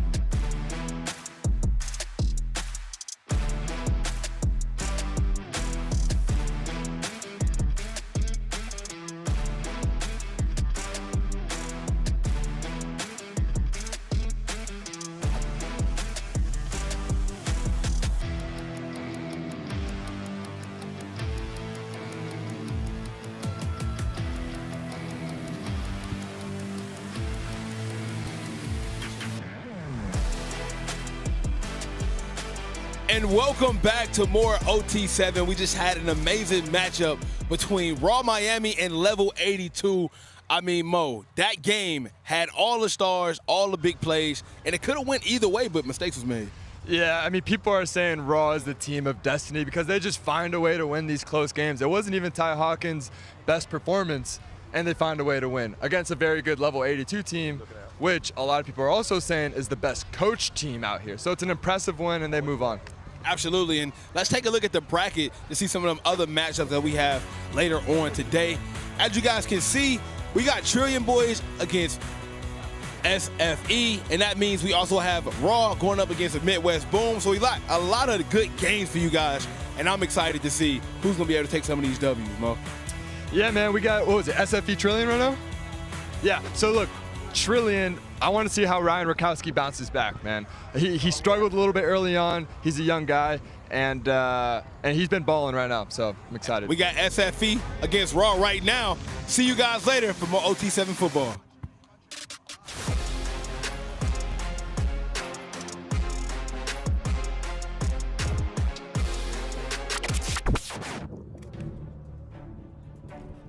I didn't even mean to throw it. Got to keep your challenge flag somewhere safe, Coach. That's a rookie mistake.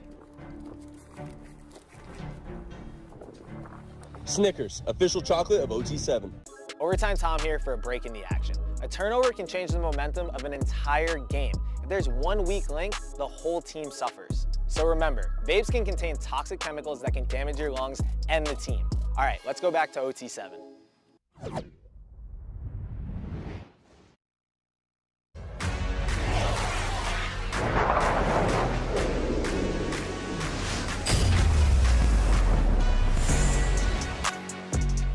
The semifinals are here. This is OT7 Season 3, Week 2, live from Dallas, Texas. We have the very best high school players in the country, 24 and 5 stars playing in this game between SFE and Trillion Boys. They're competing for an OT7 championship, but they'll have a big test at hand before they reach the finals. I'm Alex Overtime Day, joined by the best in the business, Kieran Hickey Sample. Kieran, how are we doing? I'm doing great, brother. I'm doing great. It's time to see what these teams have got. I'm so excited for this matchup. It's semifinal time at an OT7 tournament. It doesn't get any more chippy, doesn't get any more competitive than this. There is crazy energy on this field, and you could feel the energy, particularly from the SFE sideline. What should we look for from them first? Look, SFE has come back, and they have come back with a vengeance. One of the greatest 7-on-7 programs in the history of the sport. Chips on chips on chips. They won OT7 Season 1 last year. Disappointing performance this year. They have retooled, they have reloaded, and they have been incredible. All led by Tremel Jones, superstar quarterback, and he's out here showing everybody how special he is. On the other side, we have Trillion Boys, all led by a freshman quarterback, Ryan Rakowski, with some of the best ball placement I've ever seen. Madden Williams, Jonah Smith, the two most unstoppable wide receiver duos we've seen out here. If you follow 7-on-7 football, you know all about Trillion Boys and SFE. It does not get better than this in a semifinal matchup, and here we go. Who else to kick things off? 4-star Madden Williams. If you've been with us this weekend, or really the last 2 weekends, when you watch the Trillion Boys on offense, it is Ryan Rakowski finding number 6 Jonah Smith and number 7 Madden Williams. They have been unstoppable, man. They're little twin turbos out there is what I call them, dude. They're ridiculous. Like they get so much separation downfield. They're catching touchdown after touchdown, and Ryan Rakowski's putting the ball where only his wide receivers can catch it time and time again. Ball placement is elite. And I'll be honest, though, too, the most impressive thing about Trillion this year, though, honestly, to me, it's what they're doing on the defensive side of the ball. We saw their last game. They shut out their opponent. They have been unbelievable. Coach Hawk, the dude down there in the Emmitt Smith jersey, has been dialing it up, man. He has been incredible all season. And last week, we saw they had a really good performance. 13-yard out, February backside. Need to get to the other team's 20 for a first down, 3rd and 10 right here. Rakowski throws towards the sideline. That's complete. Short of first down yardage to Jonah Smith. And Kieran, what I find really interesting is of course, we always want to.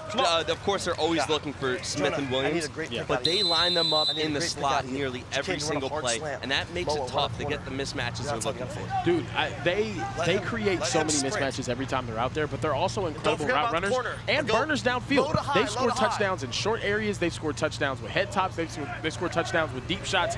Any way that you can find them, they're going to get it. Like right there. Madden Williams blows a kiss for good measure. Defense. Dude, he just took off right there. Like I said, they're going to score touchdowns in any way, whether it's run after the catch, whether it's on your head top, whether it's just blurring you deep. It does not matter. Right there, he catches the ball, cuts upfield, takes off. The acceleration was incredible, though, too. He's right here in motion. Finds him easily. Look at him skirt off. I believe that's his 8th touchdown of the weekend, and you cannot stop number 7. 15 touchdowns on the season for Madden Williams here at OT7 between the last 2 weekends. He's a tough task for any defense. But here we go. SFE on offense. That's FSU commit Tramel Jones, finding his high school receiver, 5-star Jamie French. That's French with 2 Fs to you, man. No, I cannot wait to see this side of the ball, though. We saw Trillion come out with a great game plan last week against Low Pro, even though they ended up falling short in that matchup. Defensively, they have stepped up every single time that they need to, and they're really, really well coached right now. And their big guy, number 1 at the back, Matai Togwai, he has been insane in creating turnovers and mismatches. Right here over the middle, nearly intercepted off the hands of the 4-star Caden Dixit-Wyatt from Modern Day, the stud in class of 2026. Take another look. I was saying a little bit behind him, Kieran. A little bit behind him, just off the hands of Caden Dixit-Wyatt. Matai Togwai right in the area, too. First semifinal game of the evening. Tom, let's take a look at the bracket a little bit more. What's going on down there, Tom? Hey fellas, how are we doing? And like you mentioned, this is the big bracket where we had 12 great teams this weekend, but it comes down to these 4 right here. A big thing to think about here, one, they're the top 4 seeds. Another thing is, none of these teams won last year at OT7 Season 2. SFE won OT7 Season 1, but none of these teams have won in the past year or so, so some team's gonna get to go home with a trophy this week that hasn't done it in a really long time, so I'm excited to see who it's gonna be. I have Boom winning the whole thing. Yeah, you're crazy. Yeah, no. I don't get the Boom pick, man. I'm a Boom hater. Oh, I get it. I get it. I just don't agree with it. Kieran, number 3, Vernell Brown III, had a catch there on that last. What does he have? 100 touchdowns this weekend? He has been unguardable, and he's doing it on both sides of the ball. You're going to hear his name a lot. That was intended for Brown. So Brown is 4-star. From Orlando, Florida, 16 touchdowns last fall. The number 10 wideout in his class, offers from Florida State, Florida, Miami, Ohio State, most likely your favorite school. They targeted him a lot. In the quarterfinals game, he had 2 big boys are on offense. 1 on defense, so don't be surprised if you hear his name when the Trillion boys are on offense. Yeah, SFE has been in rhythm all weekend, and he has a large part to do with it as well. They have other guys, too. I mean, Jabari Brady's another wide receiver here, another just 5-star, 6'5" target out here. And there's Vernon again, or Vermel again, rather. Dude, Tramel just, he's so calm and composed, and he's just not making mistakes, man. He is not. He's putting it where it needs to be put, and that will bring up a 3rd and goal from the 10-yard line. He's going to utilize inside. 10-yard line. You got 2 plays from here to get it in the end zone. I have a question for you, Coach Day, Coach Alexander. In this type of situation, yeah, not Ryan Day. Definitely not Ryan Day. I know what Ryan Day would do right here. He would lose. No, but I was just wondering, are you taking a shot to the end zone here on 3rd and 10, or are you? I'm going underneath, seeing what my guys can do after. Okay. And there we go. And he is touched at the 2. Barely is Jabari Brady, the 5-star wideout from Hollywood, Florida. They produce them a little bit different down there, dude. I don't know what's in the water in Hollywood, Florida, but you got Hollywood Brown, J.J. Smith. He let up off the gas a little bit there. I don't know. He got him. He got him. Yeah, he did get him right there. Also, ball's not in the right hand for extension. This is 7-on-7. You don't have to protect that thing, man. Reach. 5 stars in the class of 2026. Number 1 player in all of Florida for his class. Here we go. Big 4th and goal here. Here's the rush. Flag on the play. No whistle yet. and he's down at the 1. I believe the call will be an early rush. So if you've been with us this weekend, you know by now, but 4 seconds to get rid of the ball, and after 2 seconds, the defense can rush the QB. From there, the QB is allowed to scramble. That's simple. It looks like the defense rushed in before the 2 seconds. Yeah, Trammell took off right there. The rush did come a little early. Rush clock was still on 1 second right there, so you didn't get off in time. 4th and goal from the 1. Condense. Who are you going to here, Karen? As the Trillium Boys defense gets loud. All of the Trillium Boys out there are making a ruckus. Definitely not annoying. Yeah, no. I'm going Jamie French right here. Throws it up. Touchdown, Jamie French. Hey, he's one of the best wide receivers in the country for a reason. The body control, the hands. You see, he just makes tough catches look so easy. And when you gotta have it, you gotta go to Jamie French with 2 Fs. If you're not throwing that ball to a guy like Jamie French, it doesn't make a whole lot of sense. But Jamie French high points it, strong hands, dance on him, number 2. And there's Rennell Brown. Getting his defensive jersey on right now before running off the field, which is just so crazy. He does not come off the field. No. He's an insane athlete too, and give this man his 5th start, brother. What's going on? Number 6, Jonah Smith with the catch. So Jonah is going to UCLA from Rancho Santa Margarita. Love it every time you say that, man. I will find any chance I can to say it. Rancho Santa Margarita. It feels good coming off the tongue, you know? It's smooth, brother. Smooth. Suavemente, bésame.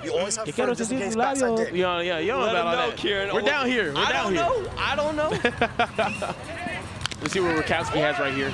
Going towards the sideline, incomplete, and we have Tom standing by with the man of the hour, Jamie French. Hey, fellas, I'm down here with Jamie French. He's had a great touchdown. Take me through that play. What happened on it? Man, Trammell gave me the eyes, man. Typically during the season, gave me the eyes. Hit him with a little release, seeing ball, grab ball, you know what I'm saying? What I do. I love it. And you told me before you're looking for a championship today. What's the team got to focus on? You guys were pretty solid yesterday, but obviously you had 1 loss. What's the main focus? Just stand together, you know, where we started in the beginning. Just keep it up, stay strong.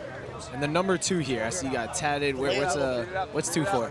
Man, it means a lot. You know, Lil Otis, man. You know, rest in peace, Lil Otis, man. You know, that's what I wear. Of course. And then Day and Karen in the booth. They want to know. You got 2 Fs in your last name. You got any explanation there? My dad's Jamaican, you know what I'm saying? So the double F is what it is. All right, well, I think you got to get out there, man. So get back to it. Back to you guys in the booth. Whoa! Catch! I'm assuming that's Rennell Brown III, and he just didn't switch his jersey back over. Let's go. Oh, no, excuse me. Sorry, that was Jacaden Ferguson. Oh, my bad. I got confused by all the 21s. All the commotion. Oh, my goodness. Too much 21 out here. But what a catch. First of all, the adjustment. Whenever he saw it in the air, it's like he hit a different speed. I think his foot got tripped up a little bit, and then he accelerated again. Laid completely out to make the catch, and what a touchdown there from Trillium Boys. What a throw from Rakowski, and the Trillium Boys are here to play, man. The closing speed there was outstanding. I thought he had no shot at that when the ball came out of his hand. No shot whatsoever, am I right? If you're seeing it from the sideline, it looked like that thing was gone. What a diving catch, one of the best we've seen all day. Towards the sideline, that's complete to Caden Dixit-Wyatt, modern-day wide receiver. Goodness gracious. I'm still reeling over that catch. That was crazy. Crazy. That was crazy. Also, to control the ball while hitting the ground that hard, just an outstanding job there. That's incredible, man. Full extension, completely laid out. Trilly's here to play, man. Kieran, can I ask you about some drama that I think I... Oh, nice catch there by Jamie French. So Jamie French, I was going to ask him, but then we had that touchdown. He formerly decommitted from Alabama. 100%. And now he's got the Ohio State sleeve on. Yeah. Is that official? No. It's not, right? One thing that you got to learn about these kids is they're going to wear every piece of gear that they get gifted, and I can't blame them for it, man. Hey, chat, where do you think Jamie French should commit to? I know what Kieran's going to say. Oh, no. Kieran already has his Longhorns up right now in the booth. I think Jamie French should go to wherever he feels happiest and wherever he gets paid the most. But we'll see. 2nd and goal here for Trammell Jones, the Florida State commit. Ready. He made the state finals in Florida this past year. Looking for Brown. Instead, it goes past Brown to Caden Dixon-Wyatt. The thing that I like the most about this Trilly defense that I've seen this season is just their ability to take away explosive plays has been really impressive. They do make teams kind of work down the field, and they can create turnovers in those types of situations. But with a guy like Tramel Brown, I don't think it matters, because boom, oh, touchdown. What can Brown do for you? He can slice and dice your defense apart. It's getting ridiculous out here. That first step is so quick from number 3, and he had separation instantly and found himself in the end zone. A beautiful route concept. They brought everybody else across. His guy gets lost in translation. Easy touchdown for SFE. Now, we talk so much about Williams and Smith on the Trillium boys side, but that is the 7th touchdown from Jones to Brown this weekend. Dude, Tramel Jones is on one right now. We saw him last year, and he looked really, really solid for 24K. And now you're seeing him with just the squadron of wide receivers that he has. It's ridiculous. That's Madden Williams again. That's a problem. he is. When you see him in person, he's such a big kid, but he is so shifty.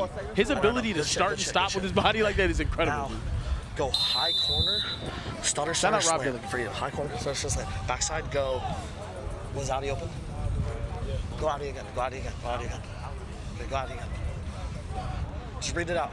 You have a delay slant, or you can go backside. Just get the first. One guy I'm still looking to see is number 13, Moa. Rakowski told me that he's trying to feed him a lot more. And let's throw it down to Tom, who's standing by.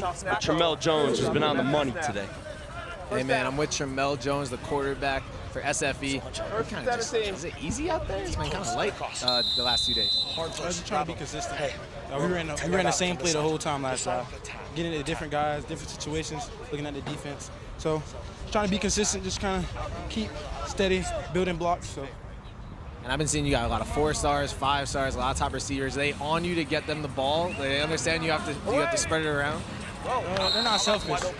We don't have no cancers on the team. We all come together. Everyone knows that. I'm just going through my reads and looking to see who's the first person that's open. And that's it. They all get their touches, so they're all happy. All right, man. Tramel Jones, keep it going. Appreciate you. QB1, Florida State commit. Back to you guys. SFE officially cancer-free. 14-14 here, 2nd and goal. SFE. I mean, just moving the ball so methodical. FSU has one. FSU has one with Tramel Jones. He's so calm, so composed. That's exactly what a wide receiver likes to hear, though. He's like, yeah, y'all are all happy. I know y'all are, because I'm getting y'all all the ball. Everybody's eating right now. Towards the right, Rakowski floats it. Oh. Coach, this is a quarterback matchup, Dave. Kieran, don't mind if I do. This is a quarterback matchup. This kid's going toe-to-toe with anyone and everyone, man. Rakowski is it.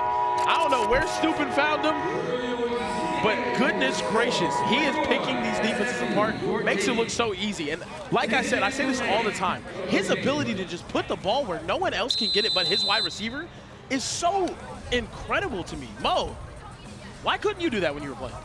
Oh my God, Kieran again.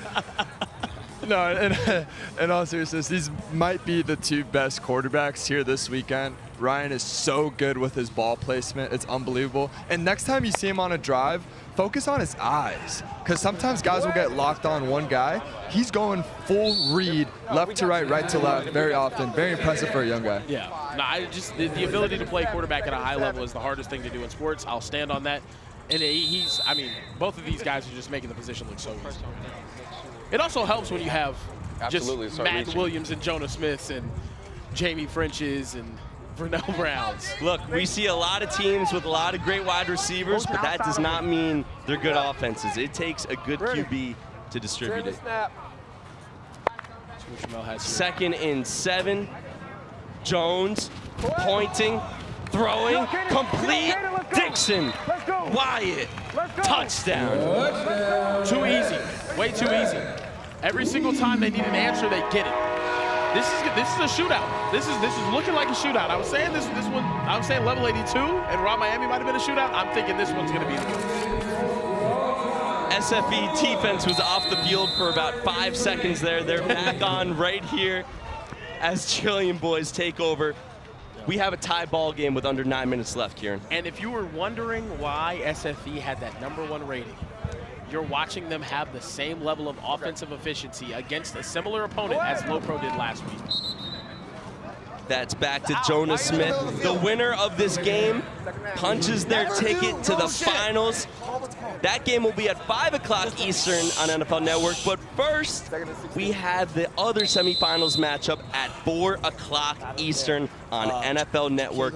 Midwest Boom, Raw Miami. Rob Post. I mean, those two teams, you know what they're like on the field, and you know what they're like off the field. Those two teams are some yap-aholics, some real yappers. This is gonna get fun, especially with both teams on the same sideline. I cannot wait to watch. Florida yappers versus Chicago yappers. Yeah, 100%. Midwest yappers, elite yappers versus raw Miami yappers. Oh my goodness gracious. 3rd and 9 here. Rob Post, 10-yard out. Hey. Got to get some positive yardage right here, though. Don't want to leave yourself a 4th and long. Right here, it's all about just keeping the momentum. You don't want Big Mo to switch to the other team. You can't afford it right now. So no turnovers. Make sure you just get positive yardage. Just run it. Shallow corner. Send the snap. Corner. Rakowski drops back. The receiver got mugged on the play there. But that's Madden Williams with enough for a first down, taking the Trillium boys to the 5-yard line, and we will have 1st and goal all set up here for Trilly. Yeah, no, the receiver definitely did just get straight up mugged right there in the middle of the field. It doesn't matter, though. Madden Williams is wide open again, and he's making another play again, and it's another first down for Trillian again. And I'd be willing to bet, Dave. I'd be willing to bet. Whoever scores this touchdown outside for Trillian, their name might begin and end with Madden or Jonah and Williams or Smith. That is not a bad guess. Trillium boys on the doorstep right here. Rakowski looking towards the corner. A little bit too strong for Madden Williams. Chat, we got a tie ball game, 6.5 minutes left. I need to know right now who you think's gonna win. Need to know. Spam it right now. I need to know who you have at this moment. I'm sticking to my guns, man. I'm sticking to my guns. I'm saying Trilly's going to win the entire thing. Still. Should we have let Decorian Moore join another team after they got eliminated? Oh, man. Come left to right. Tom, if there's one person who can make that happen, it is you. Yeah, 100%. And Decorian Moore for Boom. I don't know if Corey wants to play with Trilly again. You know what I mean? He was there in the championship last year. Caught, like, some insane plays. 2nd and goal. Rakowski looking for someone and has a man open. Are you kidding me? Stop me if you've heard this before. Jonas Smith in the end zone. Are you kidding me? The fact he pump faked like 5-6 times right there. Guys, and Coach Stupin could not see the touchdown because of his glasses. Oh my Pradas. You can't see out of them. So. Pimpin' ain't easy for Coach Stupin. The pump, and then right here, just sidearms it in there, finds Jonas. I mean, look, this is ridiculous. This is back-to-back times where they just roll him out, have him jump around, try to find a guy, and Jonas Smith holds on to the ball, spins it in an off space. That's crazy. Stares down the camera a little bit. Hey, I think I was right. I said the guy was going to score a touchdown. I was going to be Jonas Smith or Matt Williams. You know what? You know what? I'm so good at predicting football. You're so good at this job, and that was not a testament right there. Money drive right now for SFE. With 5 minutes remaining, they need a touchdown to even the score up, but they're trying to go for a little bit more. And you had a feeling like a money drive was going to come into play here. And there hasn't been a stop in this game so far. There has not. It has been tough for these elite defenses, but there's just been more star power on offense. No, 100%. Both of these guys brought their absolute A game on the offensive side of the ball. Vernell, I think Trilly makes a play defensively right here. Vernell Brown in the slot right now. Too long to throw. That will be a sack. It'll bring up a 3rd and long. It was red for a while. Red for a while, so I do that. If it's man, why you don't whip it? It's a man beater. I'm beating him across the middle. All right. In the third? Third. Play right here, guys. Listening on the SFE huddle. 3rd and 14. Huge possession in this game with 4 minutes left. Looking to punch their ticket to the finals on NFL Network. The FSU commit looking towards his right before the snap. Gotta get some yards here. They're gonna Here comes the rush. Throws it right and has Jamie French for a short gain. It'll bring up a massive 4th down here, Kieran. This is huge right here. This is game-changing right here. This is transcendental right here. This is insane right here, Day. Day, are you excited? Day, we're about to have a 4th down. I'm all jacked up on Mountain Dew. Oh my goodness, Day. 4th and 7 for the SFE offense. That's an NFL catch, by the way. Yeah, just Jamie French. casually Jamie French just making NFL catches on the sideline. The Trillion Boys continue to be the most annoying team on the sidelines. But their defense needs to stand tall here. Here we go. Tramel Jones. Here comes the rush. Over the middle. Too tall. And Trillion Boys take over and add on to their lead in the meantime. And the Trillion Boys are running out onto the field. Stupid, jacked up, all juiced up on Mountain Dew, man. Tell you what, brother. And guys, the one person who isn't hyped up, Ryan Rakowski. He's keeping everyone calm down here. It's unbelievable. That's what I like to see out of my quarterback, man. Calm, cool, collected. Right now, Trillion up 11 with the ball, 2 minutes left. Tom, I think your worst fear is going to come true. Josh Steuben's going to add a ring to his closet. Oh, no, I want them in the finals. Okay, we already know they're not winning. Okay. I got Boom, but if they face Raw for a 5th time, if they face Raw for the chip, this is what I've been predicting all weekend. Everyone here knows this. I said it on Thursday night. Trilly Raw Championship. Trilly finally gets it done. You don't want that. They're 0-4 against Raw Miami at OT7. They're going to overcome the hump this weekend. They're special, and it's all because of this kid at quarterback right here. Rakowski rolling right. Clock runs out. By the way, shout out Jaden Crowder, the 3-star DB on the coverage there. Kieran, I'll take another chance while I can. He's from Rancho Santa Margarita. Oh my goodness. They produce a lot of football players. Rancho Santa Margarita. But really made that a tough throw for Jones. He was looking for his man Brown, and the 3-star was sticky coverage. California's so pretentious. That's too many names for one city. You don't need 3 full names. 90 seconds left in this one. Trillion Boys on a 2nd and 5, and one more first down should probably do it. I can't believe right now I put myself in a position to be supporting Trillion. What open? Why? I know. Good. What a catch there from Jonah Smith. Just simple. Too easy. Jonah. Take it to the 1 minute. Madden. And this is the thing with Trilly, though. This is the evolution of them, if you will, right? Last season, you have a team, they recruit, like all these players nationally to come play for the squad. They're doing really, really well, but they can't win championships. 1 minute remaining. This year, sorry. Oh yeah, we reached 1 minute warning. But this year they get a bunch of kids from South Carolina or Southern California.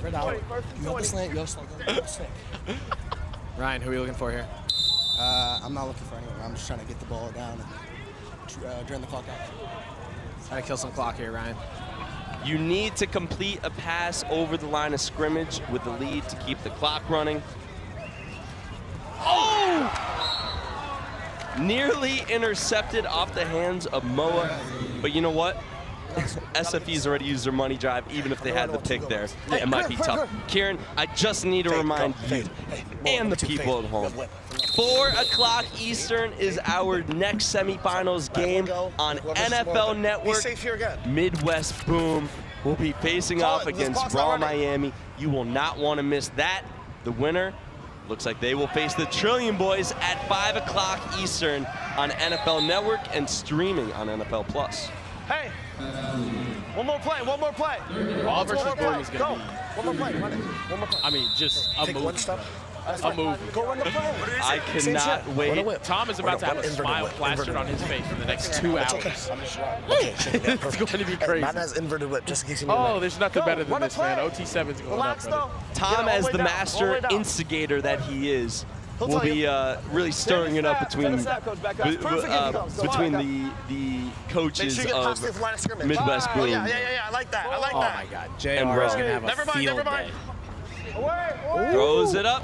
A little bit too strong. There's going to be a flag on the play right there, though, too. It's going to give him a first down because of the pass interference. I think we get Stupin in the booth to watch that game. Holding, yeah. That would be amazing. I would absolutely love that. I think he's probably going to be warming his team up, though. Quit trying to distract my coach, Tom. No, I'm joking. 10 seconds remaining, and this one is all but over. Trillium boys are getting all their dances off on the sideline right now. Yeah, they're looking over here. Before we end here, chat, I just want to know there's 3 teams now remaining in this competition. It's Trilly, it's Boom, it's Raw. Who's taking home the Week 2 title here at OT7? Go all the way right. Ask Coach Stupid who he wants. Coach. Coach, would you rather play Raw or Boom in the finals? I don't get Raw. I want that to get back. Yeah, no, you don't. Every time he has took it. By the way, this will be Trillium Boys' first down, let's go. appearance in an OT7 finals. Kind of crazy to think about because they've been at a lot of these, but this is their chance. This is their chance, and like we've been saying, like Stupin has come out here, and he apparently turned into Andy Reid this offseason. I don't know what's going on, bro. Stupin has come out here. He's turned into Andy Reid. He's got the Prada shades on still, but they've got a defense, they've got a playbook, they've got 2 superstar wide receivers, and it's getting really Trilly out here on the OT7 football field. Trilly. Tim, you have a post, hard post. Wait, tie it. 5, 4. 5 seconds remaining in this one. 4th and goal. Over the middle. Touchdown. Oh my goodness. SFE adds 7 to their score and a backflip for punctuation. What a performance by the Trillium boys. 39-21 is a message sent, Alex Day. Trilly is here to play. Trillium boys go to their first ever OT7 finals. They will face the winner of Midwest Boom Raw Miami coming up on NFL Network. Thank you for being with us for this bracket play on YouTube. We will be back on NFL Network for Kieran and Day. See you later.